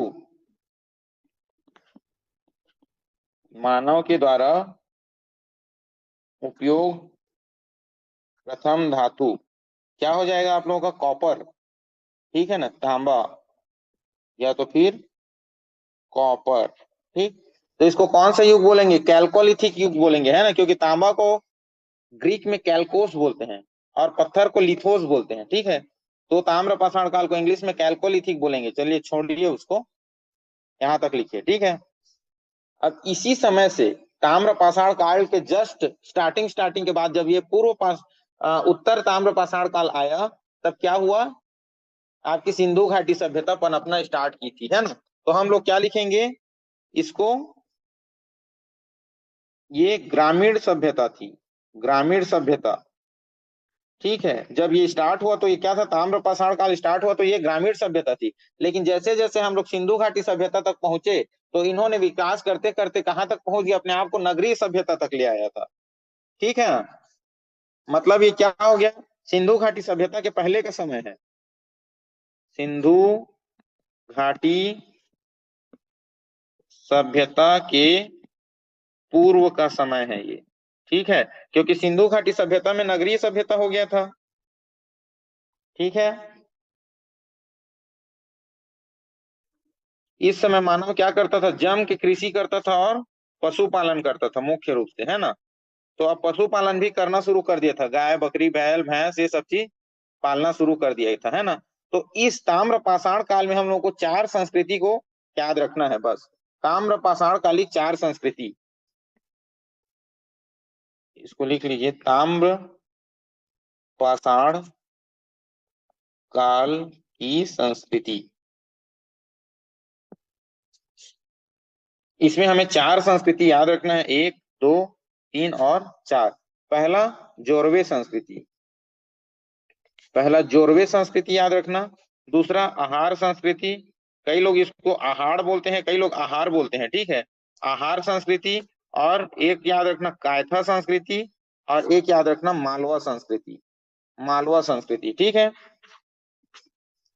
जोरवे, आहार, कायथा और मालवा, ये चारों को याद रखना। इसमें जोरवे कहाँ है? एक सेकेंड, जोरवे संस्कृति एमपी में, महाराष्ट्र में है, महाराष्ट्र। आहार आपका राजस्थान में है, कायथा और मालवा आपके मध्य प्रदेश में है। ठीक है, कायथा और मालवा दोनों मध्य प्रदेश में है। क्लियर, इसको याद रखना। और ये जोरवे संस्कृति जो है वो ताम्र पाषाण काल की सबसे बड़ी संस्कृति है, सबसे बड़ी संस्कृति जोरवे संस्कृति। ठीक है, और इसी में एक जगह है दैमाबाद, जो सिंधु घाटी सभ्यता का दक्षिणतम बिंदु भी बाद में कहलाएगा। ये ताम्र पाषाण काल का सबसे बड़ा स्थल था, सबसे बड़ा स्थल, सबसे बड़ा स्थल था दैमाबाद, जो प्रवरा नदी के किनारे में है महाराष्ट्र में, वही दैमाबाद। ठीक है, उसके बाद इस आहार संस्कृति के अंतर्गत जगह आते थे, उनका नाम लिखो। एक आहार नाम का जगह आता था, एक गिलुंद नाम का जगह आता था, गिलुंद। तो ये दोनों याद रखना, आहार और गिलुंद। और एक बालाथल को भी याद रखना, तो बालाथल अगर याद रहे तो बालाथल। तो ये तीनों जगह आहार संस्कृति से मतलब रिलेटेड है। ठीक है, उसके बाद आता है कायथा, कायथा संस्कृति, ये उज्जैन में है। ठीक है, उज्जैन के पास मध्य प्रदेश में उज्जैन। यहाँ से क्या मिला था हमें? घोड़े के अवशेष मिले थे, कायथा संस्कृति से घोड़े के अवशेष। ठीक है, कायथा संस्कृति से, इसको याद रखना। और मालवा संस्कृति, मालवा कहाँ है? ये भी उज्जैन के पास ही है, उज्जैन के पास, ये नर्मदा नदी के किनारे, नर्मदा नदी के किनारे। ठीक है, मालवा संस्कृति नर्मदा घाटी के पास ही। आप लोगों को भारत के भूगोल में पढ़ाया हूं ना, मालवा का पठार, बघेलखंड का पठार, बुंदेलखंड का पठार। तो मालवा के पठार कहाँ पे था?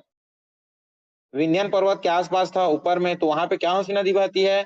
नर्मदा नदी बहती है, तो नर्मदा के पास ही क्या होगा आपका, मालवा संस्कृति होगा। क्लियर? कोई दिक्कत परेशानी यहाँ तक? तो यहाँ पे आप लोगों का ताम्र पाषाण काल भी समाप्त होता है। अगला अब हम लोग देखेंगे महापाषाण काल, मेगालिथिक। ठीक है, मेगा मतलब विशाल, बड़ा, महान, बृहद। लिथिक मतलब पत्थर, लिथोस मतलब, तो इस काल को क्या बोल देंगे हम लोग, मेगालिथिक काल। विशाल पत्थरों से निर्मित जो भी वास्तुकला होता था उसमें बड़े बड़े पत्थर का यूज किया जाता था, इसलिए इसको मेगालिथिक बोलते हैं। ठीक है, चलिए अगला लिखूं। पिछड़ रहे हैं क्या आप लोग लिखने में? लिख लिए सर। चलिए अगला लिखिए।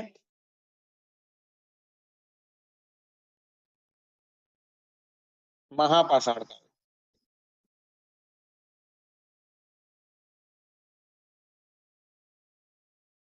महापाषाण काल, ठीक है। महापाषाण काल मतलब इस समय जो भी वास्तुकला में पत्थर उपयोग किया जाता था, उस समय वो पत्थरों की आकृति क्या थी, बहुत बहुत बड़े बड़े विशाल काय होते थे, है ना। तो इसको लिखो विशाल काय, विशाल काय पत्थरों से निर्मित इमारतों, इमारतें और कब्रों के कारण इसे मेगालिथिक एरा कहते हैं। ठीक है, मेगालिथिक एरा मतलब महापाषाण काल कहते हैं। ठीक है, अब बताओ क्या। इमारतें और कब्र, कब्र, कब्र, कब्र, कब्र। मरते थे तो कब्र दफनाने के लिए उपयोग करते थे जो पत्थर, उसको कब्र बोलते हैं ना। कब्रों के कारण इसे मेगालिथिक एरा या तो फिर महापाषाण काल कहते हैं। ठीक है, अब देखो हम लोग ताम्र पाषाण काल को मैं बोला था 3000, देखिए पूरा पाषाण काल में जो पाषाण काल समाप्त हुआ तो वो लगभग 3000 बीसी के आसपास खत्म हुआ था। तो मैं बोला था ताम्र पाषाण काल और महापाषाण काल पढ़ेंगे वो 3000 बीसी के आसपास से लेके 1000 बीसी तक चलेगा। तो ये लगभग 3000 बीसी से 1000 बीसी के आसपास हम लोग ताम्र पाषाण काल और महापाषाण काल को पढ़ रहे हैं। ठीक है, ये क्या है आपका नवपाषाण काल समाप्त हो उसके जस्ट बाद का पीरियड है। ठीक है, तो इसको लिखो नवपाषाण काल के बाद का समय, नवपाषाण काल के ठीक बाद का समय है, ये बाद का समय है। इससे आपको कालानुक्रम क्या है दिमाग में आप लोगों के बैठे रहेगा ना, कि इसके बाद ये आया, इसके बाद ये आया, और जगह का नाम भी आप लोगों को अच्छे से याद रहेगा इसी चक्कर में। ठीक है, चलिए इसमें मुख्य महापाषाण काल में जो जगह है उनके नाम याद कर लीजिए। मुख्य रूप से यही याद रखना है इसमें कि जो कब्र होते थे ना, जैसे ये कब्र है, ठीक है, तो इस कब्र को दफनाते थे तो उसके चारों तरफ बड़े बड़े पत्थर के पाषाण के घेरे बना दिए जाते थे। ठीक है, ऐसे करके, और ये कब्र है बीच में, या तो फिर कोई कब्र दफनाते थे तो इसके ऊपर में बड़े से छोटे आकृति में ऐसे करते करते कब्र को रखते जाते थे। ठीक है ना, तो ये सब क्या कहलाते हैं, ये सब एक एक प्रकार की आकृति कहलाते हैं, या तो मेनहीर आकृति या केयर आकृति, ये सब चीजों को बोलते हैं। वो सब जानने की जरूरत नहीं है, बस इतना जानना कि महापाषाण काल में क्या करते थे, जब भी कब्र का निर्माण किया जाता था तो बड़े बड़े पत्थरों का उपयोग किया जाता था। या तो कब्र को चारों ओर से घेर देते थे, या तो कब्र को दफनाते थे और उसके ऊपर बड़े से छोटे छोटे पत्थरों को क्रमबद्ध तरीके से रख देते थे। ठीक है, तो ये आप लोगों का महापाषाण काल संस्कृति यही है। ठीक है, अब इसमें कुछ जगह के नाम याद रख लो। ठीक है ना, वो अगर मान लो कभी आ जाए तो एक याद रखना इसमें, ब्रह्मगिरी कर्नाटक, ब्रह्मगिरी कर्नाटक का जगह है। ठीक है, कोल्डी हवा इसमें भी आएगा, कोल्डी हवा यूपी, ये भी नवपाषाण कालिक जगह है। ठीक है, बुर्ज होम, बुर्ज होम और गुप्त कराल, गुप्त कराल, तो इन दोनों जगह में तो बकरी और कुत्तों के साथ मानव के समाधान मिले ही हैं, है ना। तो इसको क्या किए हैं ये लोग, होशियारी दिए हैं और महापाषाण काल में भी इन जगह को रख दिए हैं। ठीक है, कहाँ है ये, जम्मू कश्मीर में है। ठीक है, उसके बाद एक जगह याद रखना मंगड़ू, मंगड़ू, मंगड़ू ये कहाँ है, केरल में है। ठीक है, और एक जगह याद रखना आदि चन्नलूर, तमिलनाडु का आदि चन्नलूर, चन्नलूर ये कहाँ है, तमिलनाडु में है। ठीक है, इतना याद रखो बस, इसमें ज्यादा याद रखने की जरूरत नहीं है। क्लियर? चलो तो बताओ, आर्कियोलॉजिकल सर्वे ऑफ इंडिया, इसकी स्थापना कौन किया था? भारतीय जॉन पुरातत्व, मार्शल। किसने किया था? John Marshall. जॉन मार्शल ने नहीं किया था जी, अलेक्जेंडर कनिंघम ने किया था। ठीक है, Alexander Cunningham, Alexander Cunningham. John Marshall जब हड़प्पा और मोहनजोदड़ो की खुदाई हो रहा था, तब वो आर्कियोलॉजिकल सर्वे ऑफ इंडिया का डायरेक्टर था, ठीक है ना, उस समय। ठीक है, कब स्थापना हुआ था इसका? 1861 में हुआ था स्थापना।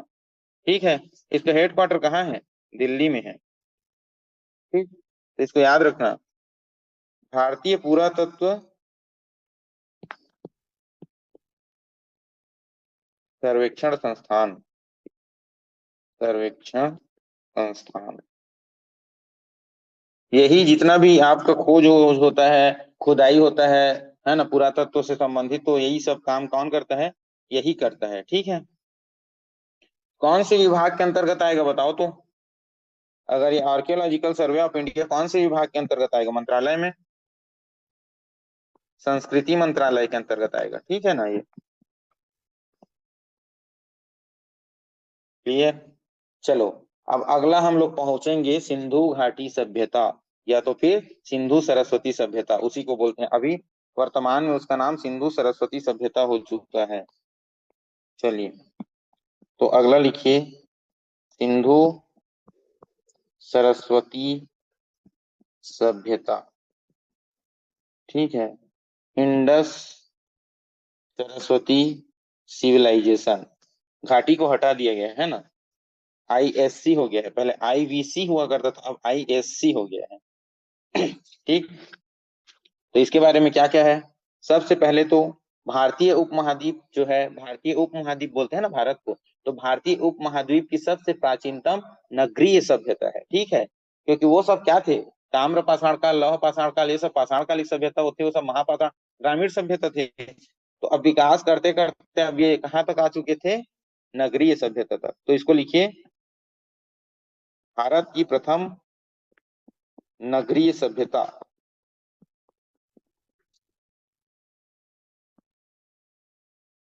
क्लियर? ये कौन कौन सी जगह में फैला हुआ है? ये भारत, पाकिस्तान और अफगानिस्तान में फैला हुआ है पूरा। ठीक है, 3 देश में फैला हुआ है ये पूरा। लगभग कितना? तो याद रखना, 12.99 लाख किलोमीटर स्क्वायर में फैला हुआ है ये। एल लिख दिया हूं, मतलब लाख है ना, इसको याद रखना। ठीक है, और इसमें भी सबसे ज्यादा कहाँ है एरिया? तो भारत में सबसे ज्यादा फैला हुआ है, भारत में सर्वाधिक इसका विस्तार है। ठीक, चलो, तो इसको देखो, ये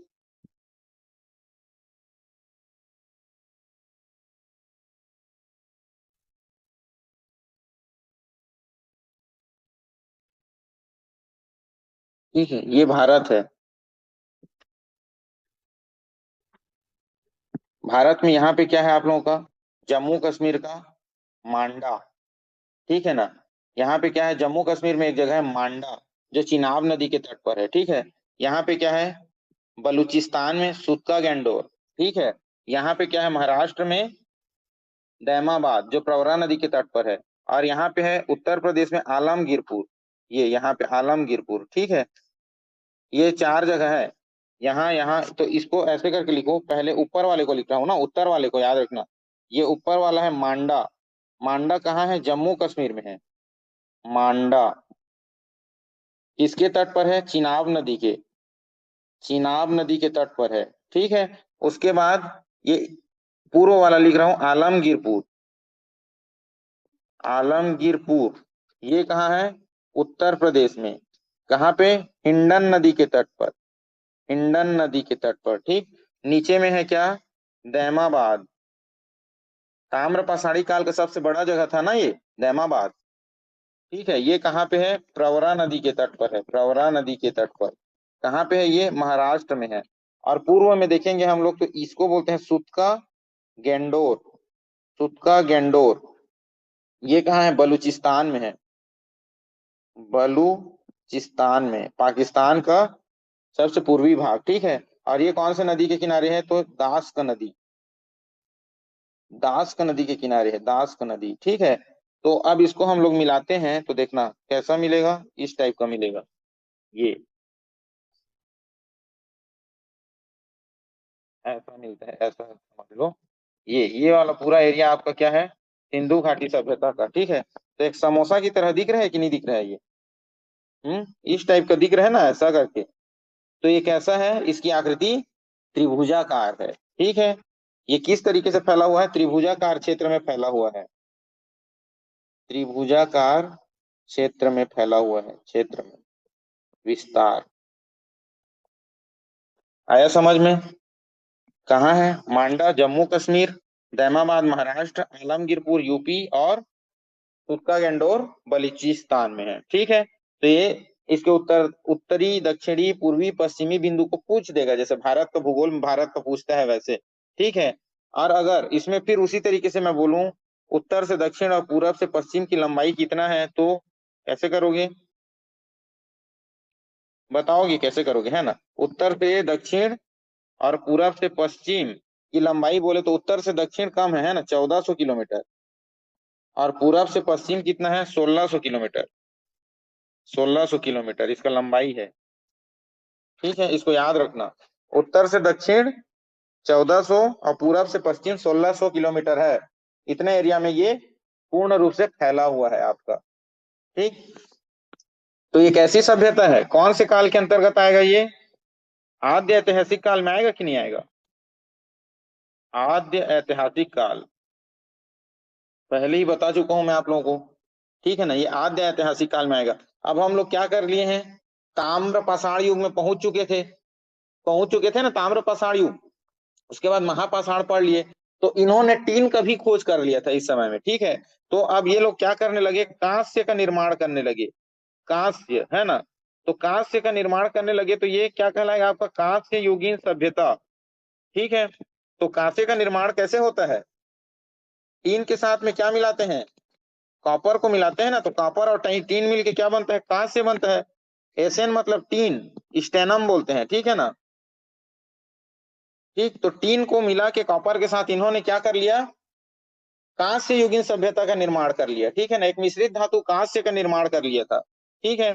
तो ये कैसी सभ्यता है? एक सुनियोजित नगरीय सभ्यता थी ये, सुनियोजित। जैसे आजकल सारे शहरों को सुनियोजित तरीके से बनाया जाता है ना, जैसे नया रायपुर बनाया जा रहा है, उसको एक पहले से प्री प्लान डायग्राम बना के सुनियोजित तरीके से बनाया जा रहा है, उसी प्रकार ये एक सुनियोजित नगरीय सभ्यता थी, ठीक है। आपका इंडो सरस्वती सिविलाइजेशन, ठीक है। इसी को गार्डनर चाइल्ड ने क्या कहा है? भारत की प्रथम नगरीय क्रांति भी कहा है। किसने कहा है? गार्डनर चाइल्ड ने, गार्डनर चाइल्ड ने इसे क्या कहा है? भारत की प्रथम नगरीय क्रांति कहा है, प्रथम नगरीय क्रांति कहा है गार्डनर चाइल्ड ने। क्लियर? ये कौन से समय का है? आद्य ऐतिहासिक काल का है, ठीक है। तो इस समय जब भारत में सिंधु घाटी सभ्यता चल रही थी, इसी दौरान विश्व में 4 और सभ्यताएं सामने आई थी, ठीक है। मेसोपोटामिया की सभ्यता, मिस्र की सभ्यता और चीन की सभ्यता, ठीक है। तो उनको भी थोड़ा थोड़ा देख लो, क्या पता कभी कुछ क्वेश्चन आ जाए तो लिख लो उसको। सिंधु घाटी सभ्यता के समय 4 और सभ्यताएं थी साथ में, मतलब 4 सिंधु घाटी को मिला के 4 सभ्यता थी इसी समय में, 1 2 3 और 4। तो इस चारों को याद रखना। पहला मेसोपोटामिया, क्योंकि इनके साथ ये व्यापार होता था सिंधु घाटी सभ्यता का, इसीलिए पढ़ना जरूरी है। मेसोपोटामिया की सभ्यता, ठीक। दूसरा मिस्र की सभ्यता, ठीक है। उसके बाद खुद हमारी सिंधु सरस्वती सभ्यता और चीन सभ्यता, इसको चीनी सभ्यता लिख लो, चीन की सभ्यता को, ठीक है। तो ये 4 सभ्यता इस दौरान हमारे पास थे, ठीक है, जिसके साथ व्यापार होता था।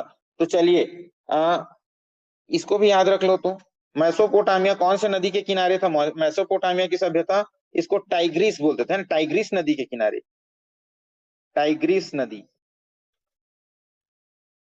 ठीक है, ये विश्व की सबसे पुरानी सभ्यता है ना, ये विश्व की सबसे पुरानी सभ्यता मेसोपोटामिया, विश्व की सबसे पुरानी सभ्यता कौन सी है? मेसोपोटामिया की सभ्यता। ये टाइग्रिस नदी के किनारे बसा था। उसी प्रकार मिस्र की सभ्यता वो कौन सा? नील नदी के किनारे बसा था। मिस्र में नील नदी को क्या बोला जाता है? मिस्र का वरदान बोला जाता है ना। और ये कौन सी जगह में है? ये अफ्रीका में है। ठीक है, और ये भी कैसा था? कांस्य युगीन सभ्यता था। ये भी कांस्य युगीन सभ्यता था। कौन सा? मिस्र सभ्यता। अब अगला आता है आप लोगों का सिंधु सभ्यता। तो ये कौन सी नदी के किनारे? सिंधु नदी के किनारे में। और ये तीन राज्य तो जानते हो, इंडिया, पाकिस्तान और अफगानिस्तान, तीन देश में फैला हुआ है ये। और कौन से नदी के किनारे? तो सिंधु सरस्वती नदी के किनारे। और कैसा था? ये भी कांस्य युगीन सभ्यता था, कांस्य युगीन सभ्यता। और उसी प्रकार चीनी सभ्यता जो था वो, वहां पे एक वांगो नदी है, वांगो नदी पढ़ाया था एक बार, वांगो नदी भूगोल में याद करो। तो ये वांगो नदी को ही पीला नदी बोलते हैं, वहां की पीली नदी। तो ये चीन की सभ्यता है। ये किसके किनारे में है? वांगहो, वांगहो नदी। इसी को क्या बोलते हैं? पीली नदी, पीली नदी। तो ये पीली नदी के किनारे है। ठीक है, तो ये चारों सभ्यताओं को याद रखना, क्योंकि ये चारों सभ्यताएं हमारे सिंधु घाटी सभ्यता के व्यापार के मुख्य वो थे, है ना, क्या बोलते थे, आयात निर्यात यहीं से किया जाता था। तो इसको याद रखो पूरा। क्लियर? आईपीए का फुल फॉर्म? आईपीए मतलब इंडिया, पाकिस्तान और अफगानिस्तान, ये तीनों जगह में फैला हुआ है सिंधु घाटी सभ्यता।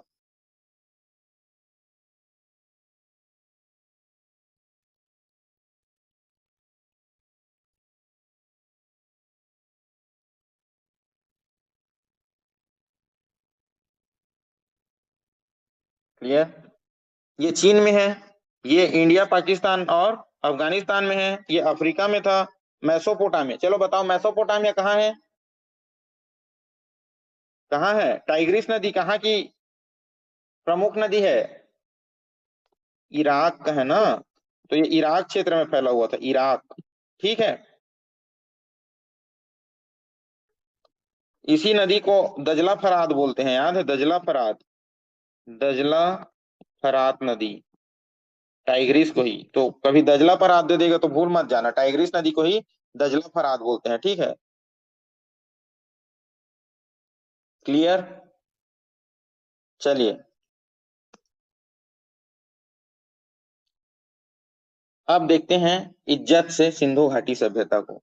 तो सिंधु घाटी सभ्यता का नामकरण कई नामों से हमें देखने को मिलता है। ठीक है, सबसे पहले तो सिंधु घाटी सभ्यता ही देखने को मिलता है।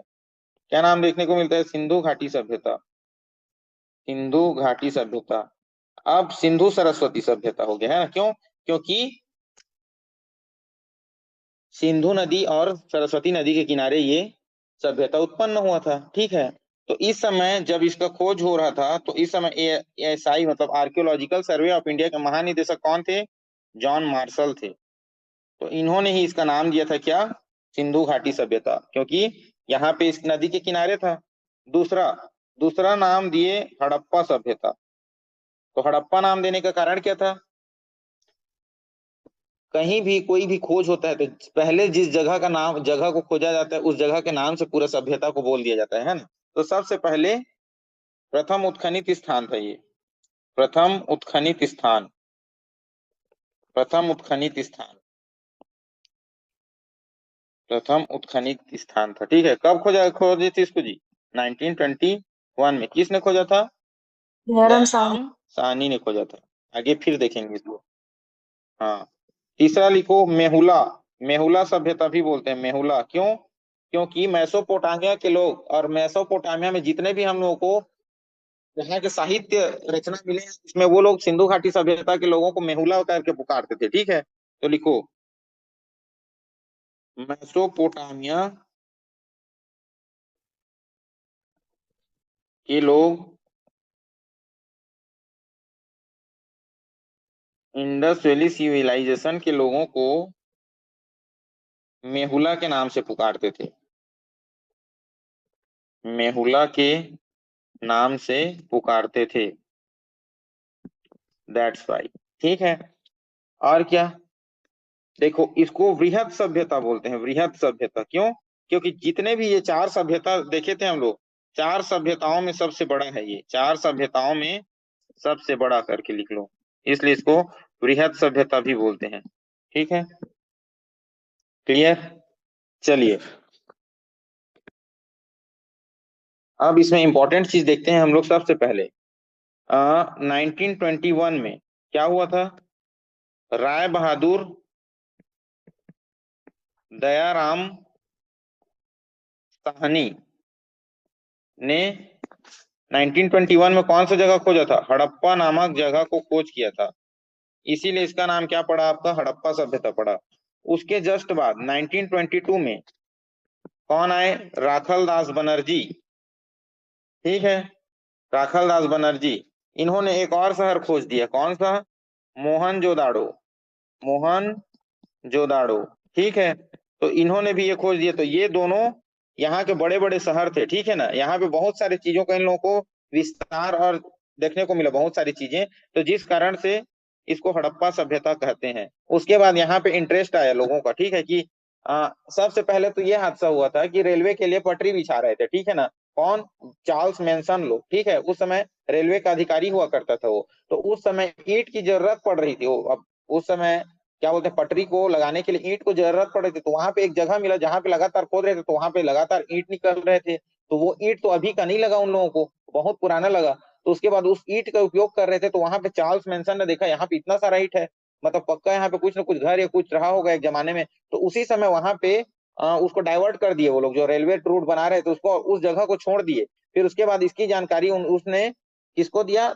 अलेक्जेंडर कनिंघम को दिया। ठीक है, अलेक्जेंडर कनिंघम। तो उसी समय आर्कियोलॉजिकल सर्वे ऑफ इंडिया का निर्माण किया था अलेक्जेंडर कनिंघम 1861 में। तो उसको आ गया इंटरेस्ट इस चीज में, अरे वाह ये तो गजब चीज हो गया है ना। अभी अभी मैं सर्वेक्षण संस्थान खोला हूँ अब, है ना। तो धीरे धीरे धीरे धीरे जाते जाते खोजते खोजते फिर 1921 में उस जगह को पूर्ण रूप से उत्खनित किया गया। तो उस समय क्या था? जॉन मार्शल था। कौन? आर्कियोलॉजिकल सर्वे ऑफ इंडिया का डायरेक्टर। तो उस समय फिर दयाराम साहनी और क्या बोलते हैं राखल दास बनर्जी, इन दोनों ने मिलकर हड़प्पा और मोहनजोदड़ो नामक जगह को खोजा। उसके बाद उनको एश्योर हो गया कि यहाँ पे एक सभ्यता हुआ करता था पहले जमाने में। तो फिर उसके बाद अंग्रेज लोग क्या किए अपने, अब अंग्रेज जान रहे हो पूरा विश्व में कब्जा करके रखे थे अंग्रेज लोग। तो वही लोग मैसोपोटामिया को देखे हैं, वही लोग मिस्र सभ्यता देखे हैं, वही लोग वांगो नदी का पीली नदी वाला चीनी सभ्यता देखे हैं। ठीक है, तो उन चारों में फिर कंपेरिजन करने लगे वो चारों सभ्यता में। फिर उससे उनको जानकारी मिला कि अरे ये तो सिंधु घाटी सभ्यता है ना। यहाँ पे लोग रहते थे, यहाँ पे महाद्वीप, एक भारतीय उपमहाद्वीप का बहुत बड़ा जगह है ना। तो फिर उसी से लोग क्या किए? सिंधु घाटी सभ्यता करके इसका नाम दिए। ठीक, चलो अब देखो इस, अब अगर हम लोग सिंधु घाटी सभ्यता को भी तीन भाग में बांट देंगे ना, तो सबसे पहले आता है आरंभिक हड़प्पा काल, आरंभिक हड़प्पा। ठीक है, उसके बाद मध्यकालीन हड़प्पा, मध्यकालीन हड़प्पा। ठीक है, उसके बाद हम लोग देखेंगे पतन के समय, तो इसको बोलते हैं पतनोन्मुखी, पतनोन्मुखी हड़प्पा। ठीक है, ये सब इतना पढ़ने की जरूरत नहीं है, मैं बस बता दे रहा हूँ कि शुरुआत में, मध्यकाल में और पतन के समय में तीन टाइप में हड़प्पा काल को हम लोग बांट सकते हैं। ठीक है, तो इसमें देखो सबसे स्टार्टिंग में जो हड़प्पा की जगह है उनको याद रखना। सबसे पहले है इसमें मेहरगढ़। मेहरगढ़ कहाँ है? अभी पाकिस्तान में है। ठीक है, उसके बाद एक जगह है आमरी, आमरी भी कहाँ है? पाकिस्तान में है। कोटदीजी, कोटदीजी ये भी कहाँ है? पाकिस्तान में है।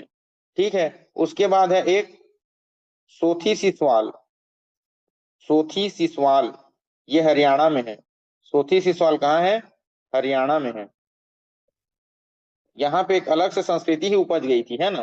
तो सोथी सिसवाल संस्कृति भी बोलते हैं, ये इंपॉर्टेंट है। सोथी सिसवाल कहाँ है? हरियाणा में है। ठीक, अब मध्यकालीन वाला हड़प्पा जो था वो अपने चरम पर था, है ना। तो देखना कोई भी जब सभ्यता स्टार्ट होता है तो सबसे पहले डाउन से स्टार्ट होता है, फिर चरम में जाता है, फिर उसमें डिक्लाइनेशन शुरू हो जाता है, पतन, है ना। तो उसी प्रकार ये आरंभिक समय था, फिर ये चरम का समय था, फिर ये पतन का समय था। ठीक है, तो मध्यकाल में जब चरम पे था हड़प्पा सभ्यता, तो उस समय कौन कौन से शहर उपजे थे? हड़प्पा उपजा था, है ना। ये कहाँ है? आपका पाकिस्तान में है। मोहनजोदड़ो उपजा था, मोहनजोदड़ो। ये कहाँ है आपके, ये भी पाकिस्तान में है। उसके बाद राखीगढ़ी, राखीगढ़ी अभी हड़प्पा सभ्यता का सबसे बड़ा शहर है राखीगढ़ी, ठीक है।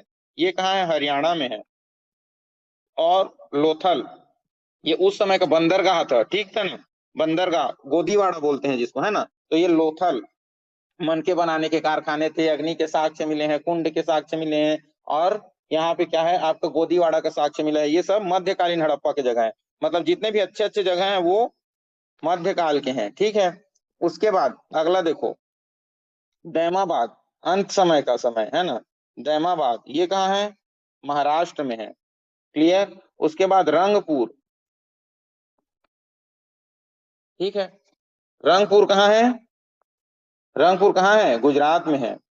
उसके बाद एक देखने को मिलेगा आप लोग को, झुकर झाकर संस्कृति, झुकर झाकर संस्कृति, यस झुकर झाकर, है ना।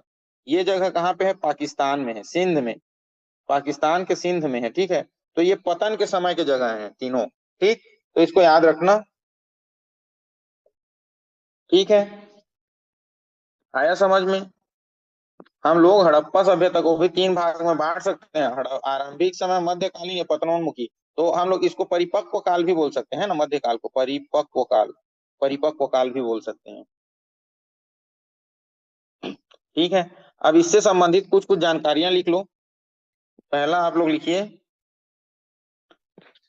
भारत में स्थलों की संख्या पाकिस्तान से ज्यादा है।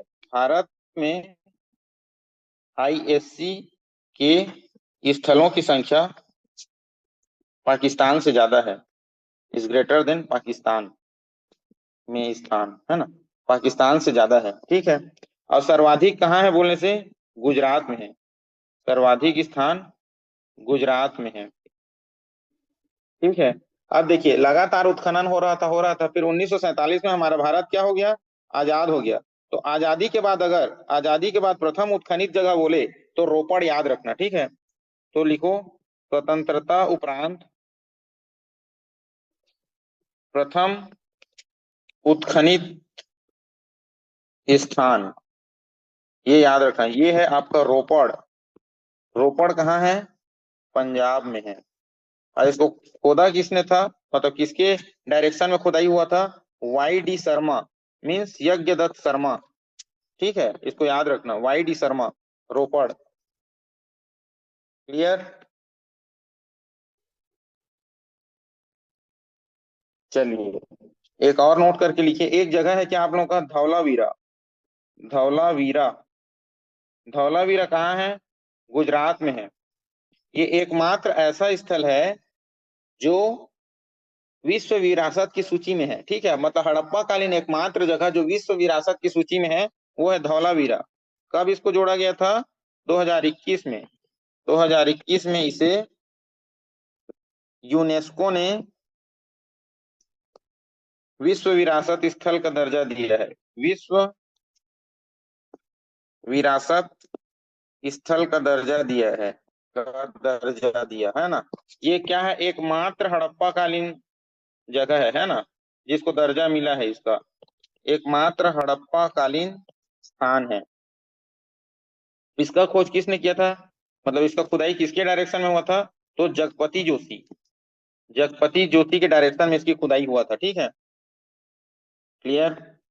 तो याद रखना, अगर सबसे बड़ा हड़प्पा कालीन जगह बोले तो राखीगढ़ी, सबसे बड़ा हड़प्पा कालीन स्थान अगर बोलेगा आप लोगों को तो कौन सा हो जाएगा, वो राखीगढ़ी हो जाएगा। राखीगढ़ी कहाँ है, हरियाणा। राखीगढ़ी और बनवाली दोनों कहाँ पे है आपके, हरियाणा में है, ठीक है। हड़प्पा कालीन गोदीवाड़ा बोलने से, गोदीवाड़ा मीन्स बंदरगाह, है ना, गोदीवाड़ा बोलो या तो बंदरगाह बोलो, है ना। तो अगर हड़प्पा कालीन गोदीवाड़ा कहाँ कहाँ पे था बोलने से याद रखना, लोथल और एक तुरकोटदा, तुरकोटदा, ठीक है। ये दोनों आपके क्या थे, उस समय हड़प्पा कालीन गोदीवाड़ा थे, ठीक है। क्लियर। चलिए, यहाँ तक कोई दिक्कत परेशानी है तो बताइए। अब हम लोग हड़प्पा काल के प्रमुख स्थलों के बारे में जानकारी प्राप्त करेंगे, भारत के स्थल, अफगानिस्तान के स्थल और पाकिस्तान के स्थल जो इम्पोर्टेंट है, ठीक है। खाली इंपॉर्टेंट इंपॉर्टेंट जगह को अभी देख लेते हैं, उसके बाद जब उसमें हम लोग पढ़ेंगे ना एक एक करके तो और इजी हो जाएगा। तो सबसे पहले देखिए हड़प्पा कालीन भारत के स्थल। तो सबसे पहले लिखो भारत के स्थल, भारत के स्थल। भारत में कौन कौन से स्थल थे हड़प्पा काल के समय में? तो सबसे पहले गुजरात में सबसे ज्यादा है ना, तो गुजरात का लिख लो, गुजरात। गुजरात में सबसे पहले लिखो धौलावीरा। धौलावीरा, धौलावीरा कहाँ पे है पता है? ये ऐसा करके यहाँ पे क्या है, कच्छ की खाड़ी, और ये क्या है, खंभात की खाड़ी। ये क्या है, कच्छ की खाड़ी है और ये खंभात की खाड़ी है गुजरात का। तो जो कच्छ की खाड़ी वाला एरिया में है ना, यहाँ पे इस वाले एरिया में क्या है आप लोगों का, धौलावीरा है, डी लिखा वहां पे, ठीक है। और यहाँ पे क्या है आप लोगों का, यहाँ गोला कर रहा हूँ, यहाँ पे आप लोगों का लोथल, एल लिखा हूँ वहां पे, खंभात की खाड़ी के पास, ठीक है। तो याद रखना कच्छ की खाड़ी के पास क्या है आप लोगों का, धौलावीरा, और दूसरा खंभात की खाड़ी के पास क्या है, लोथल, लोथल, ठीक है, क्लियर। लोथल कहाँ पे है, खंभात की खाड़ी के पास, ठीक। अब तीसरा जगह लिख लेना, जम्मू कश्मीर। जम्मू कश्मीर में कौन सा जगह, मांडा, जम्मू कश्मीर का मांडा। फिर लिख लो पंजाब। पंजाब में कौन कौन सा जगह है, रोपड़, रोपड़, ठीक है। और एक याद रखना लखमीर वाला, रोपड़ और लखमीर वाला है। लखमीर वाला इतना इंपॉर्टेंट नहीं है, ये रोपड़ ही ज्यादा इंपॉर्टेंट है। फिर लिखना हरियाणा, हरियाणा, ठीक है। हरियाणा में एक इंपॉर्टेंट है राखी गढ़ी। राखी गढ़ी वर्तमान में हरियाणा के कहाँ पे है, हिसार में है ना, हिसार में है राखी गढ़ी, ठीक। फिर है एक बनावली, ठीक है। इस दोनों को याद रखना, बनावली और राखी गढ़ी को। और भी भिराना विराना भगवानपुर, वो सब याद करने की जरूरत नहीं है। चौथा याद रखना उत्तर प्रदेश का, उत्तर प्रदेश का उलास, उलास नामक जगह को याद रखना, आलमगीरपुर। तो पंजाब में लखमीर वाला, हाँ लखमीर वाला, आलमगीरपुर हरियाणा में। और क्या क्या हो गया ये, एक सनौली, हाँ उत्तर प्रदेश का सनौली, ठीक। इतना याद रखना, आलमगीरपुर, सनौली और उलास उत्तर प्रदेश में। फिर राजस्थान, राजस्थान में मुख्य रूप से कालीबंगन को याद रखना, ये एकदम इंपॉर्टेंट है, कालीबंगन, कालीबंगन, ठीक है, इसको याद रखना।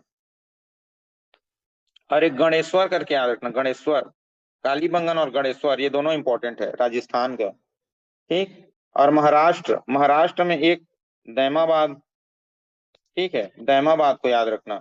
ये वर्तमान के अहमदनगर, अहमदनगर में है, सॉरी अहमदनगर नहीं बोलेंगे अब इसको, अहिल्यानगर हो गया है इसका नाम, ठीक है, अहिल्यानगर महाराष्ट्र में ये है दैमाबाद, प्रवरा नदी के तट पर, ठीक। तो ये भारत की जगह है इंपॉर्टेंट, ठीक। तो इस जगह को याद रखिए, क्योंकि कौन सा जगह कहाँ है करके भी आप लोगों को पूछ सकता है, क्लियर। उसके बाद हम लोग देखते हैं अफगानिस्तान।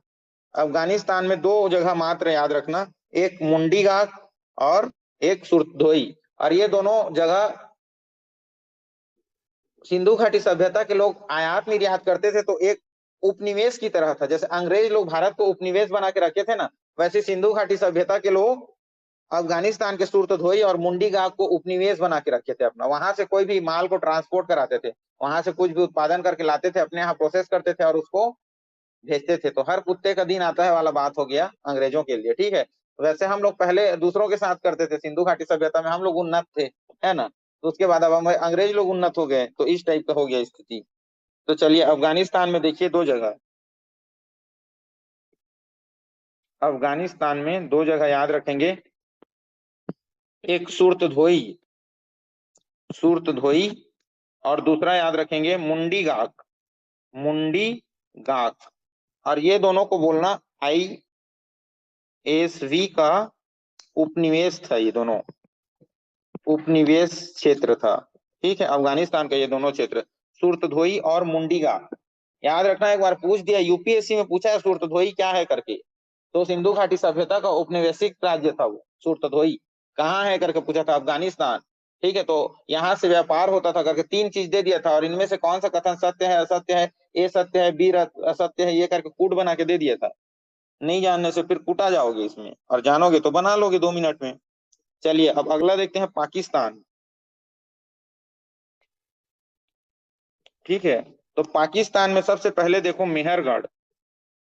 मेहरगढ़ मेहरगढ़ कहाँ है? बलूचिस्तान में है, ठीक है। सुतका गेंडोर, सुतका गेंडोर, ठीक है, ये भी बलूचिस्तान में है। राणा घुंडई, राणा घुंडई, ये भी कहाँ है?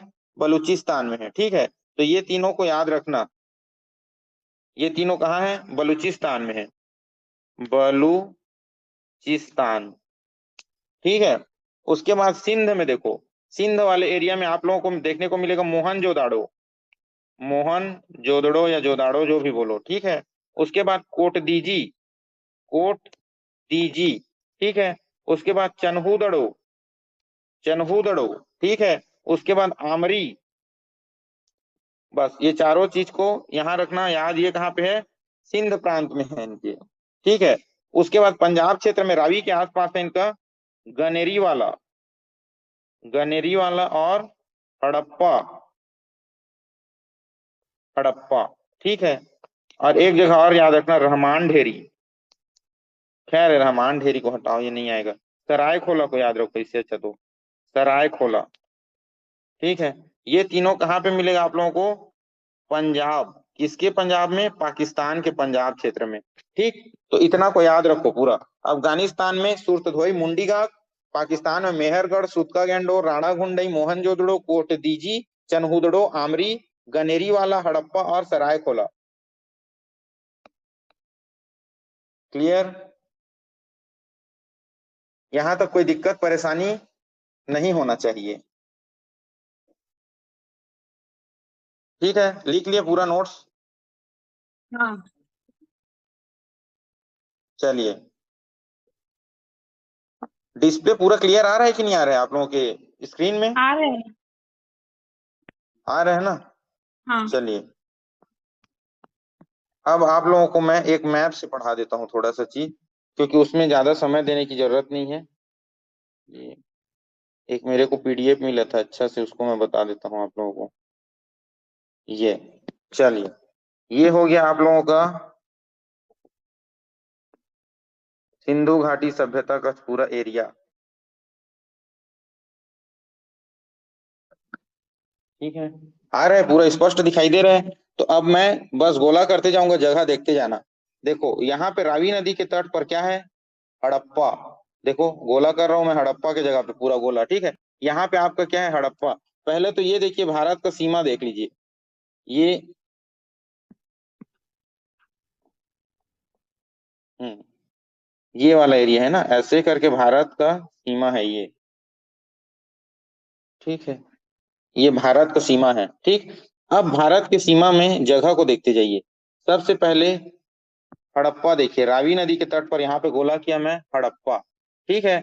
ये हड़प्पा, यहाँ पे है आपका क्या? मोहनजोदड़ो, ठीक है। इधर देखो मोहनजोदड़ो के पास, ठीक है। यहाँ पे है आप लोगों का चन्हूदड़ो, ये, ठीक है। ये सब कहाँ पे है? पाकिस्तान में है। यहाँ पे देखिए जम्मू कश्मीर का मांडा, एकदम ऊपर में देखिए जम्मू कश्मीर का मांडा। यहाँ पे पंजाब का रोपड़, ठीक है। पंजाब के नीचे यहाँ पे आपका बनवाली, ठीक है। उत्तर प्रदेश का आलमगीरपुर यहाँ पे है, देखिए उत्तर प्रदेश का आलमगीरपुर। उसके बाद कालीबंगन, यहाँ पे है आपका कालीबंगन राजस्थान। उसके बाद लोथल, रंगपुर, ठीक है। ये दोनों कहाँ पे? खंभात की खाड़ी के पास है, बताया था। लोथल को खंभात की खाड़ी के पास बताया था ना, यहाँ पे। और कच्छ की खाड़ी के पास क्या बताया था? धौलावीरा। तो यहाँ पे क्या है आप लोगों का? धौलावीरा है कच्छ की खाड़ी के पास, ठीक है। देखो कच्छ की खाड़ी के पास धौलावीरा, क्लियर? तो अब देखिए इसको किसने खोजा है, कब खोजा है, कैसे खोजा है और क्या क्या इनकी प्रॉपर्टीज है, इसको एक एक करके देखते हैं। सबसे पहले देखते हैं हम लोग लोथल, पहले लोथल, क्लियर? लेट हो रहा है क्या? लैग कर रहा है आवाज के साथ में वीडियो? नहीं। ठीक है सर। ठीक है ना? चलिए, तो लोथल, लोथल कहाँ है? वर्तमान में अहमदाबाद गुजरात में है, साबरमती नदी के, भोगवा नदी के सहायक नदी के तट पर। तो केवल भोगवा को याद रखना। लोथल कहाँ पे है? भोगवा नदी के तट पर है। इसका खोज किसने किया था? SR राव ने किया था, ठीक है। तो खोजकर्ता का नाम कभी सही जोड़ी मिलाओ में पूछ देता है तो इसको याद रखना, ठीक है ना? SR राव। अब इसका मुख्य चीज याद रखना, लोथल के पूर्वी भाग से हमें गोदीवाड़ा, मतलब लोथल से क्या, गोदीवाड़ा मतलब बंदरगाह प्राप्त हुआ है। हड़प्पा सभ्यता को सबसे बड़ा स्थापत्य मतलब हड़प्पा कालीन सभ्यता का सबसे बड़ा स्थापत्य संरचना है ये। यहाँ पे अग्निकुंड मिला है, ये इंपॉर्टेंट है। अग्निकुंड मिला है, मनका बनाने का कारखाना मिला है। तो ये तीनों चीज एकदम इंपॉर्टेंट है। पहला लोथल के पूर्वी भाग से गोदीवाड़ा, अग्निकुंड और मनका बनाने का कारखाना, ये तीन चीज याद रखना। और दूसरा एक चीज और याद रखना, इसमें 3 युग्मित शवाधान मिले हैं, मतलब एक शवाधान में 3 लोग को दफनाया गया था, ठीक है। तो यहाँ पे भी 3 युग्मित शवाधान मिले हैं, ठीक। और दुर्ग नगर, देखिए पुराने समय में जब भी नगर व्यवस्था होती थी तो 2 भाग में बटा होता था, एक पूर्वी क्षेत्र ऐसे करके, एक पूर्वी क्षेत्र एक पश्चिमी क्षेत्र। पूर्वी क्षेत्र जो है अपेक्षाकृत ऊपरी क्षेत्र में बसता था, और पश्चिमी क्षेत्र पूर्वी क्षेत्र अपेक्षाकृत ऊपरी क्षेत्र में रहता था, पश्चिमी नीचे। तो जो ऊपरी वाला क्षेत्र रहता था उसको दुर्ग बोलते थे, और नीचे वाले क्षेत्र को नगर बोलते थे, ठीक है ना। तो नगर में आम आदमी लोग रहते थे, और दुर्ग में वहां के नेता राजनेता जो प्रशासनिक अधिकारी रहते थे वो लोग रहते थे। तो एक ऐसा शहर है ये आपका लोथल, जिसमें दोनों में सुरक्षा दीवार लगा था। दुर्ग में भी चारों तरफ सुरक्षा दीवार लगा था, और नगर में भी चारों तरफ सुरक्षा दीवार लगा था, ठीक है। तो इसको याद रखना, सुरक्षा दीवार को 3 युग्मिक समाधान, मनका बनाने का कारखाना था, और लोथल के पूर्वी भाग से क्या मिला है हमको, गोदीवाड़ा मिला है और अग्निकुंड मिला है। ये याद रखना, एस आर राव ने इसकी खोज की थी, ठीक है। ये देखो कहाँ पे है ये, लोथल, यहाँ पे है लोथल, क्लियर। कहाँ पे, खंभात की खाड़ी के पास, क्लियर। अगला देखिए कालीबंगा। कालीबंगा का अर्थ ही होता है क्या, काले रंग की चूड़ियां। कालीबंगा, बंगन मतलब चूड़ी, काला मतलब काले रंग का। ये कहाँ है, राजस्थान में। किसके तट पर, घग्गर नदी के किनारे पे, ठीक है। इसको ये प्यूग्रो सियोग्रो ये सब को याद नहीं करना है, केवल इसमें अमलानंद घोष और बीबी लाल को याद रखना है, ठीक है। अमलानंद घोष और बीबी लाल ने कालीबंगा की खोज की थी, ठीक है। इसको बिल्कुल याद मत रखना अंग्रेज को, ठीक है। उसके बाद देखो इसमें क्या मिलते हैं, हल से जुते हुए खेत मिलते हैं कालीबंगन से, ठीक है। हल से जुते हुए खेत मिलते हैं, और यहाँ पे कच्ची ईंट प्राप्त होती है ना यहाँ से, और लकड़ी का नाली, जो नाली था वो लकड़ी से बना हुआ था, ठीक है। तो जुते हुए खेत, कच्ची ईंट और लकड़ी की नाली। और जब ईंट मिल रहे हैं मतलब फर्श पे अलंकृत ईंट मिले थे इसमें, फर्श में अलंकृत ईंट। और सूखा और भूकंप का यहाँ से साक्ष्य मिला है कालीबंगन से, ठीक है। राजस्थान, एक तो ऑब्वियस सी बात है, राजस्थान है मतलब क्या, सूखा जगह ही होगा ना, पानी कम गिरेगा। तो यहाँ पे सूखा और भूकंप, पानी कम गिरा मतलब भूकंप हुआ, मान के चलो धरती फट गई, पानी नहीं गिरा। तो सूखा और भूकंप के साक्ष्य भी हमें कहाँ मिलते हैं, कालीबंगन से मिलते हैं, क्लियर, ठीक। और यज्ञदत्त शर्मा ने इसको क्या बोला है, तीसरी राजधानी बोला है। जैसे मोहनजोदड़ो और हड़प्पा को 2 राजधानी बोला है ना, एक शहर की ट्विन सिटी या जुड़वा बहने, उसी प्रकार इसकी तीसरी राजधानी कालीबंगन को किसने कहा, दशरथ शर्मा ने। याद करने की जरूरत बिल्कुल भी नहीं है, ठीक है। इसमें भी दुर्ग और जहागर दोनों को सुरक्षा दीवारों से घेरा गया था, ठीक है। तो कालीबंगन में मुख्य चीज ये याद रखना, ये घग्गर नदी के तट पर है, इसमें जूते हुए खेत मिले हैं, यहाँ कच्ची ईंट और लकड़ी के नाली मिले हैं, नाली जो थे उसमें लकड़ी के थे, ठीक है। और सूखा और भूकंप का प्राचीनतम साक्ष्य मिला है। अब सूखा और भूकंप मतलब राजस्थान है तो सूखा होगा, जिसके कारण भूकंप आ गया, ठीक है। बस इतना ही याद रखो, और इससे कुछ ज्यादा याद नहीं रखना है। अगला बनावली। बनावली कहाँ है, हरियाणा में, सरस्वती नदी के किनारे, हिसार में। इसको खोजे थे कौन, R.S. बिष्ट ने, ठीक है। अब देखो कालीबंगन में कच्ची ईंट, तो हरियाणा में पक्की ईंट, ठीक है। पक्की ईंट से बने हल के साक्ष्य, पक्की मिट्टी से जो हल के साक्ष्य बने थे ना, यहाँ पे हल मिला था बनावली में, ठीक है। इसको याद रखना, पक्की मिट्टी से बने हल के साक्ष्य कहाँ मिले थे, तो बनावली में, क्लियर। चलिए अगला देखिए, धौलावीरा। धौलावीरा मतलब क्या होता है, सफेद कुआं, नाम ही उसका क्या है, सफेद कुआं। इसको खोजे थे कौन, जगपति जोशी, ठीक है। एकमात्र हड़प्पा कालीन शहर जो यूनेस्को ने जिसको विश्व विरासत का दर्जा दिया है, ठीक है। तो भारत का दूसरा सबसे बड़ा हड़प्पाई नगर है ये सेकेंड लार्जेस्ट हड़प्पाई नगर है। पहला बोलने से कौन हो जाएगा, राखीगढ़ी, ठीक है। पहला राखीगढ़ी होगा, जिसको आगे पढ़ेंगे, ठीक है। तो लिखना, 40वां विश्व धरोहर स्थल बना था भारत में, सिंधु नदी की सभ्यता का, सिंधु घाटी सभ्यता का पहला विश्व धरोहर स्थल है ये, ठीक। देखो एक चीज और याद रखना, सारे शहर 2 भाग में बटे थे, कौन कौन से, नगर और दुर्ग में। लेकिन धौलावीरा एकमात्र ऐसा जगह है जो 3 भाग में बटा था, 3 भाग, क्या क्या, दुर्ग और मध्यम शहर और निचला शहर, ठीक है। 3 भाग में बटा था ना, तो इसको पूछता है क्योंकि यूनिक है। सारे शहर 2 2 भाग में बटे थे, ये 3 भाग में बटा था, और तीनों के लिए अलग अलग सुरक्षा घेरे बने थे, ठीक है। इसमें उन्नत जल प्रबंधन की व्यवस्था थी धौलावीरा में, ठीक है। याद रखना इसमें एकदम जो हाई क्वालिटी का आपको जल निकासी की व्यवस्था थी। इसमें धौलावीरा में जगपति जोशी ने इसे खोजा था। अगला है रोपड़। रोपड़ कहाँ? पंजाब। यज्ञदत्त शर्मा। स्वतंत्रता के पश्चात खुदाई होने वाला पहला हड़प्पाकालीन स्थल कौन सा? रोपड़। यहाँ भी मनुष्य और कुत्ता को साथ में एक साथ दफनाया गया मिला है। ठीक है। अगला है आपका सुरकोटदा। सुरकोटदा कहाँ? गुजरात में। इसको भी जगपति जोशी। तो धौलावीरा भी गुजरात में जगपति जोशी और सुरकोटदा भी गुजरात में जगपति जोशी। ठीक है, दोनों को याद रखना। अब सुरकोटदा, सुरकोटदा में क्या मिला है? घोड़े की अस्थियां मिले हैं हमें, घोड़े की अस्थियां। भूकंप के साक्ष्य उतना इंपॉर्टेंट नहीं है, लेकिन घोड़े की अस्थियां एकदम इंपॉर्टेंट है। सुरकोटदा, अब कुछ भी तरीके से ट्रिक बना लो इसको। सुरकोटदा से हमें घोड़े की अस्थियां मिली हैं। क्लियर। उसके बाद अगला है राखीगढ़ी। हड़प्पा कालीन सबसे बड़ा शहर, ये हिसार हरियाणा में है। इसको सूरजभान और अमरेंद्र ने खोजा था। ठीक है, अमरेंद्र नाथ ने। इसको दोनों याद रखना, सूरजभान और अमरेंद्र नाथ को। राखीगढ़ी हड़प्पा कालीन सबसे बड़ा शहर है। ठीक है, यहाँ से हमें डीएनए के साक्ष्य मिले हैं। सबसे बड़ा शहर है DNA, D oxy ribo nucleic acid बोलते हैं। ठीक है ना। ठीक, डीएनए को, और आरएनए को क्या बोलते हैं? राइबो न्यूक्लिक एसिड बोलते हैं। ठीक है, तो याद रखें यहाँ से डीएनए के साक्ष्य मिला है बोलने से, कहाँ से? राखीगढ़ी से। ठीक, यहाँ से लाल मृदभांड मिले हैं और कुछ पढ़ने लायक इसमें है नहीं। ठीक है, यही याद रखना, सबसे बड़ा शहर है राखीगढ़ी और डीएनए के साक्ष्य मिले हैं। राखीगढ़ी हरियाणा। तो हरियाणा में नाम सुने ना, सूरजभान, अमरेंद्र, इस टाइप का नाम रहते हैं, तो इसको ट्रिक से याद रखना, सूरजभान और अमरेंद्र नाथ करके। क्लियर। अगला है रंगपुर। रंगपुर कहाँ पे है? गुजरात में है। ठीक है, इसको एस.आर. राव ने खोजा था। ठीक है, ये परवर्ती हड़प्पाई स्थल है, मतलब बाद वाला, अंतिम काल का बताया था रंगपुर को। एक कुणाल याद करने की जरूरत नहीं। सनौली, सनौली याद रखना उत्तर प्रदेश का है सनौली। यहाँ पे 3 रथ मिला है। ठीक है, याद रखना, ये इंपॉर्टेंट है। 3 रथ, यहाँ 3 रथ मिले हैं। ये सनौली मेनली जगह ही इंपॉर्टेंट है। सनौली कहाँ है बोलने से? बागपत, उत्तर प्रदेश में। अगला है दैमाबाद। दैमाबाद कहाँ है? महाराष्ट्र में, प्रवरा नदी के तट पर। यह हड़प्पा कालीन सबसे दक्षिणतम स्थल है। हड़प्पा काल का सबसे दक्षिणतम स्थल है दैमाबाद। कौन से नदी के किनारे? प्रवरा नदी के किनारे। ठीक है, ये। चलिए अगला देखो, हड़प्पा मेन आ गए हड़प्पा में ही। इसको किसने खोजा था? ये पंजाब पाकिस्तान में है ना, रावी नदी के बाएं तट पर। ठीक है, ये यहाँ से इस टाइप का रावी नदी जाता है।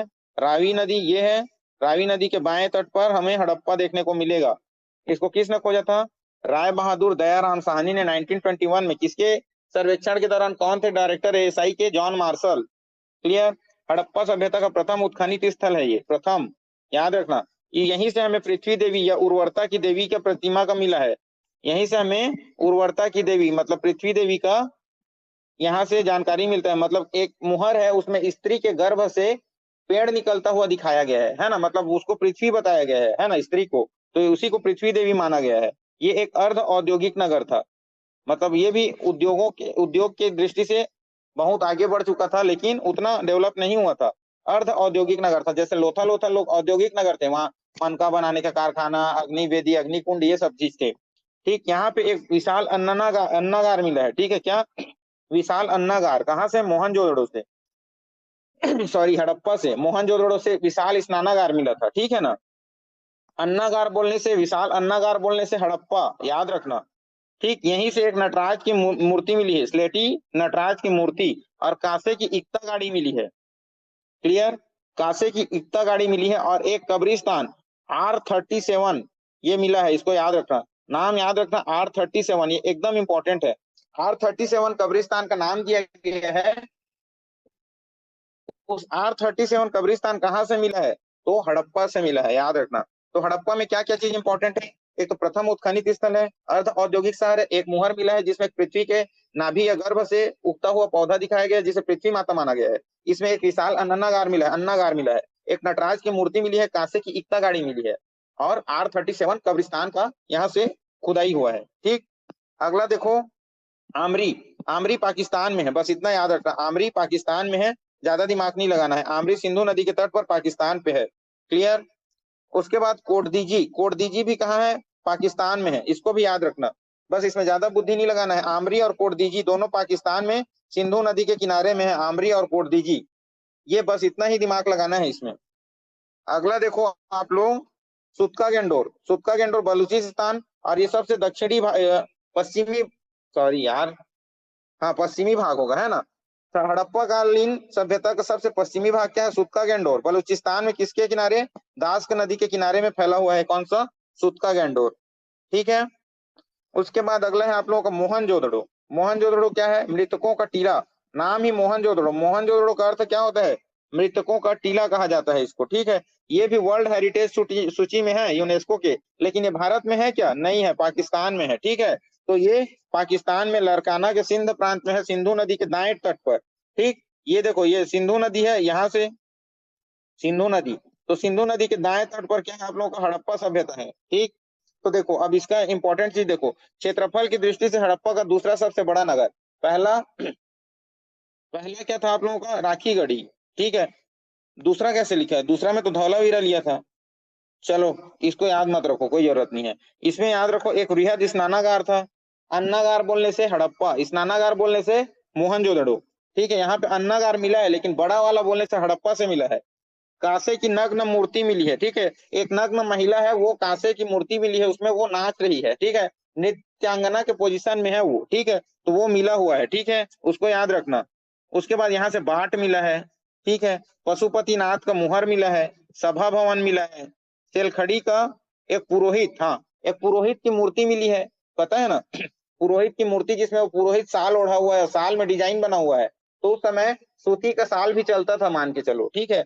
तो एक पुरोहित की भी जानकारी मिली है, किससे?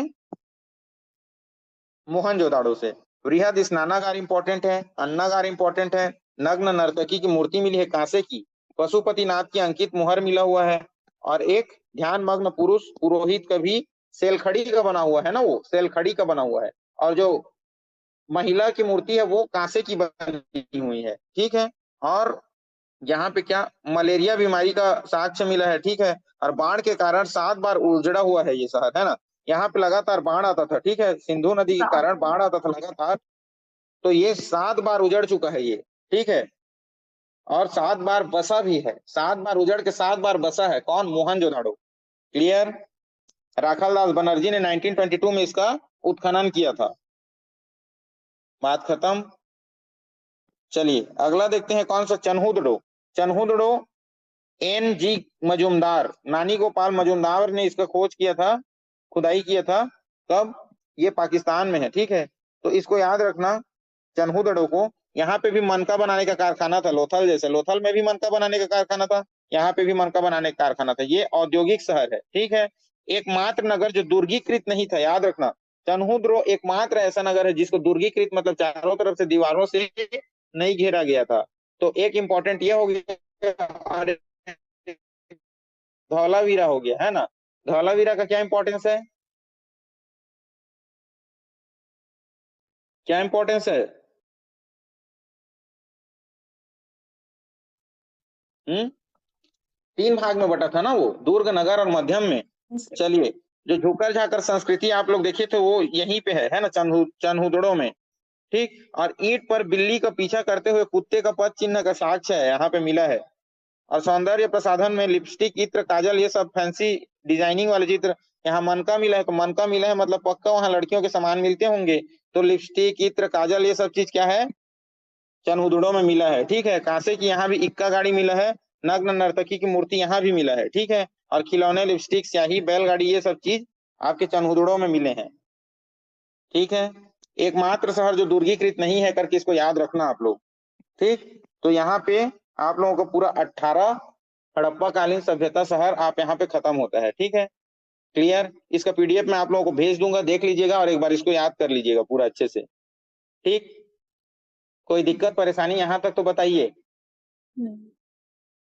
नहीं, कोई दिक्कत कोई परेशानी नहीं। इसको रट्टा मार लेना, पूरा रट पीट के पी जाना इसको। ठीक है। धौलावीरा का क्या प्रॉपर्टी है? तो ये 3 भाग में विभाजित है, एकमात्र शहर जो 3 भाग में विभाजित है, दुर्ग, मध्यम और नगर में। याद रखना इसको। ठीक है। और ये क्या है आप लोगों का? चन्हुदड़ो। चन्हुदड़ो एकमात्र शहर जो दुर्गीकृत नहीं है, इसको भी याद रखना। ये सब चीज की एकदम मतलब, ये सब क्या होता है ना, एकदम छोटे छोटे चीजों को जो एकदम विशिष्ट तरीका से रहता है, सब नॉर्मल रहता है, लेकिन एक एबनॉर्मल हो जाता है, उसी को पकड़ के एग्जामिनर पूछता है। जैसे सभी जगह में दुर्ग दुर्ग दुर्ग दुर्ग दुर्ग पढ़ रहे हो, लेकिन स्पेशल क्या है दुर्ग में? मतलब दुर्ग नगर सब 2 पार्ट में बटा हुआ है। तो स्पेशल ये है कि कौन सा दुर्गीकृत नहीं है, और स्पेशल ये है कि कौन सा 2 नहीं 3 भाग में बटा हुआ है। तो ये सब इंपॉर्टेंट है। ठीक, क्लियर। चलिए तो फिर यहीं पे क्लास समाप्त करते हैं आज का। यहाँ तक कोई परेशानी है तो पूछिए। है कोई दिक्कत परेशानी यहाँ तक? नहीं भैया। चलो अब अगला हम लोग क्या देखेंगे, सिंधु घाटी सभ्यता का नगर नियोजन, कैसा सिंधु घाटी सभ्यता बना था, है ना, किस टाइप का वहां का जल प्रबंधन प्रणाली थी, वहां की इंपॉर्टेंस क्या क्या थे, विशेषता क्या क्या थे, कैसे समाप्त हो गया, है ना, कैसे नगर व्यवस्था था, है ना, ये सब चीजों को एक एक करके देखेंगे। फिर उसके बाद हम लोग किस में आ जाएंगे, वैदिक सभ्यता में एंट्री करेंगे। ठीक है, परसों। तो यहाँ पे आप लोगों का सिंधु घाटी सभ्यता का लगभग 70% पोर्शन खत्म हो गया। ठीक, यहाँ तक कोई दिक्कत परेशानी नहीं है ना? चलो अच्छे से नहीं। रिवीजन करना, मैं इसको अभी भेजता हूँ नोट्स को पूरा। ठीक है, चलिए गुड नाइट सभी को। कल मॉर्निंग में छुट्टी रहेगा, गुड नाइट सर। शाम को क्लास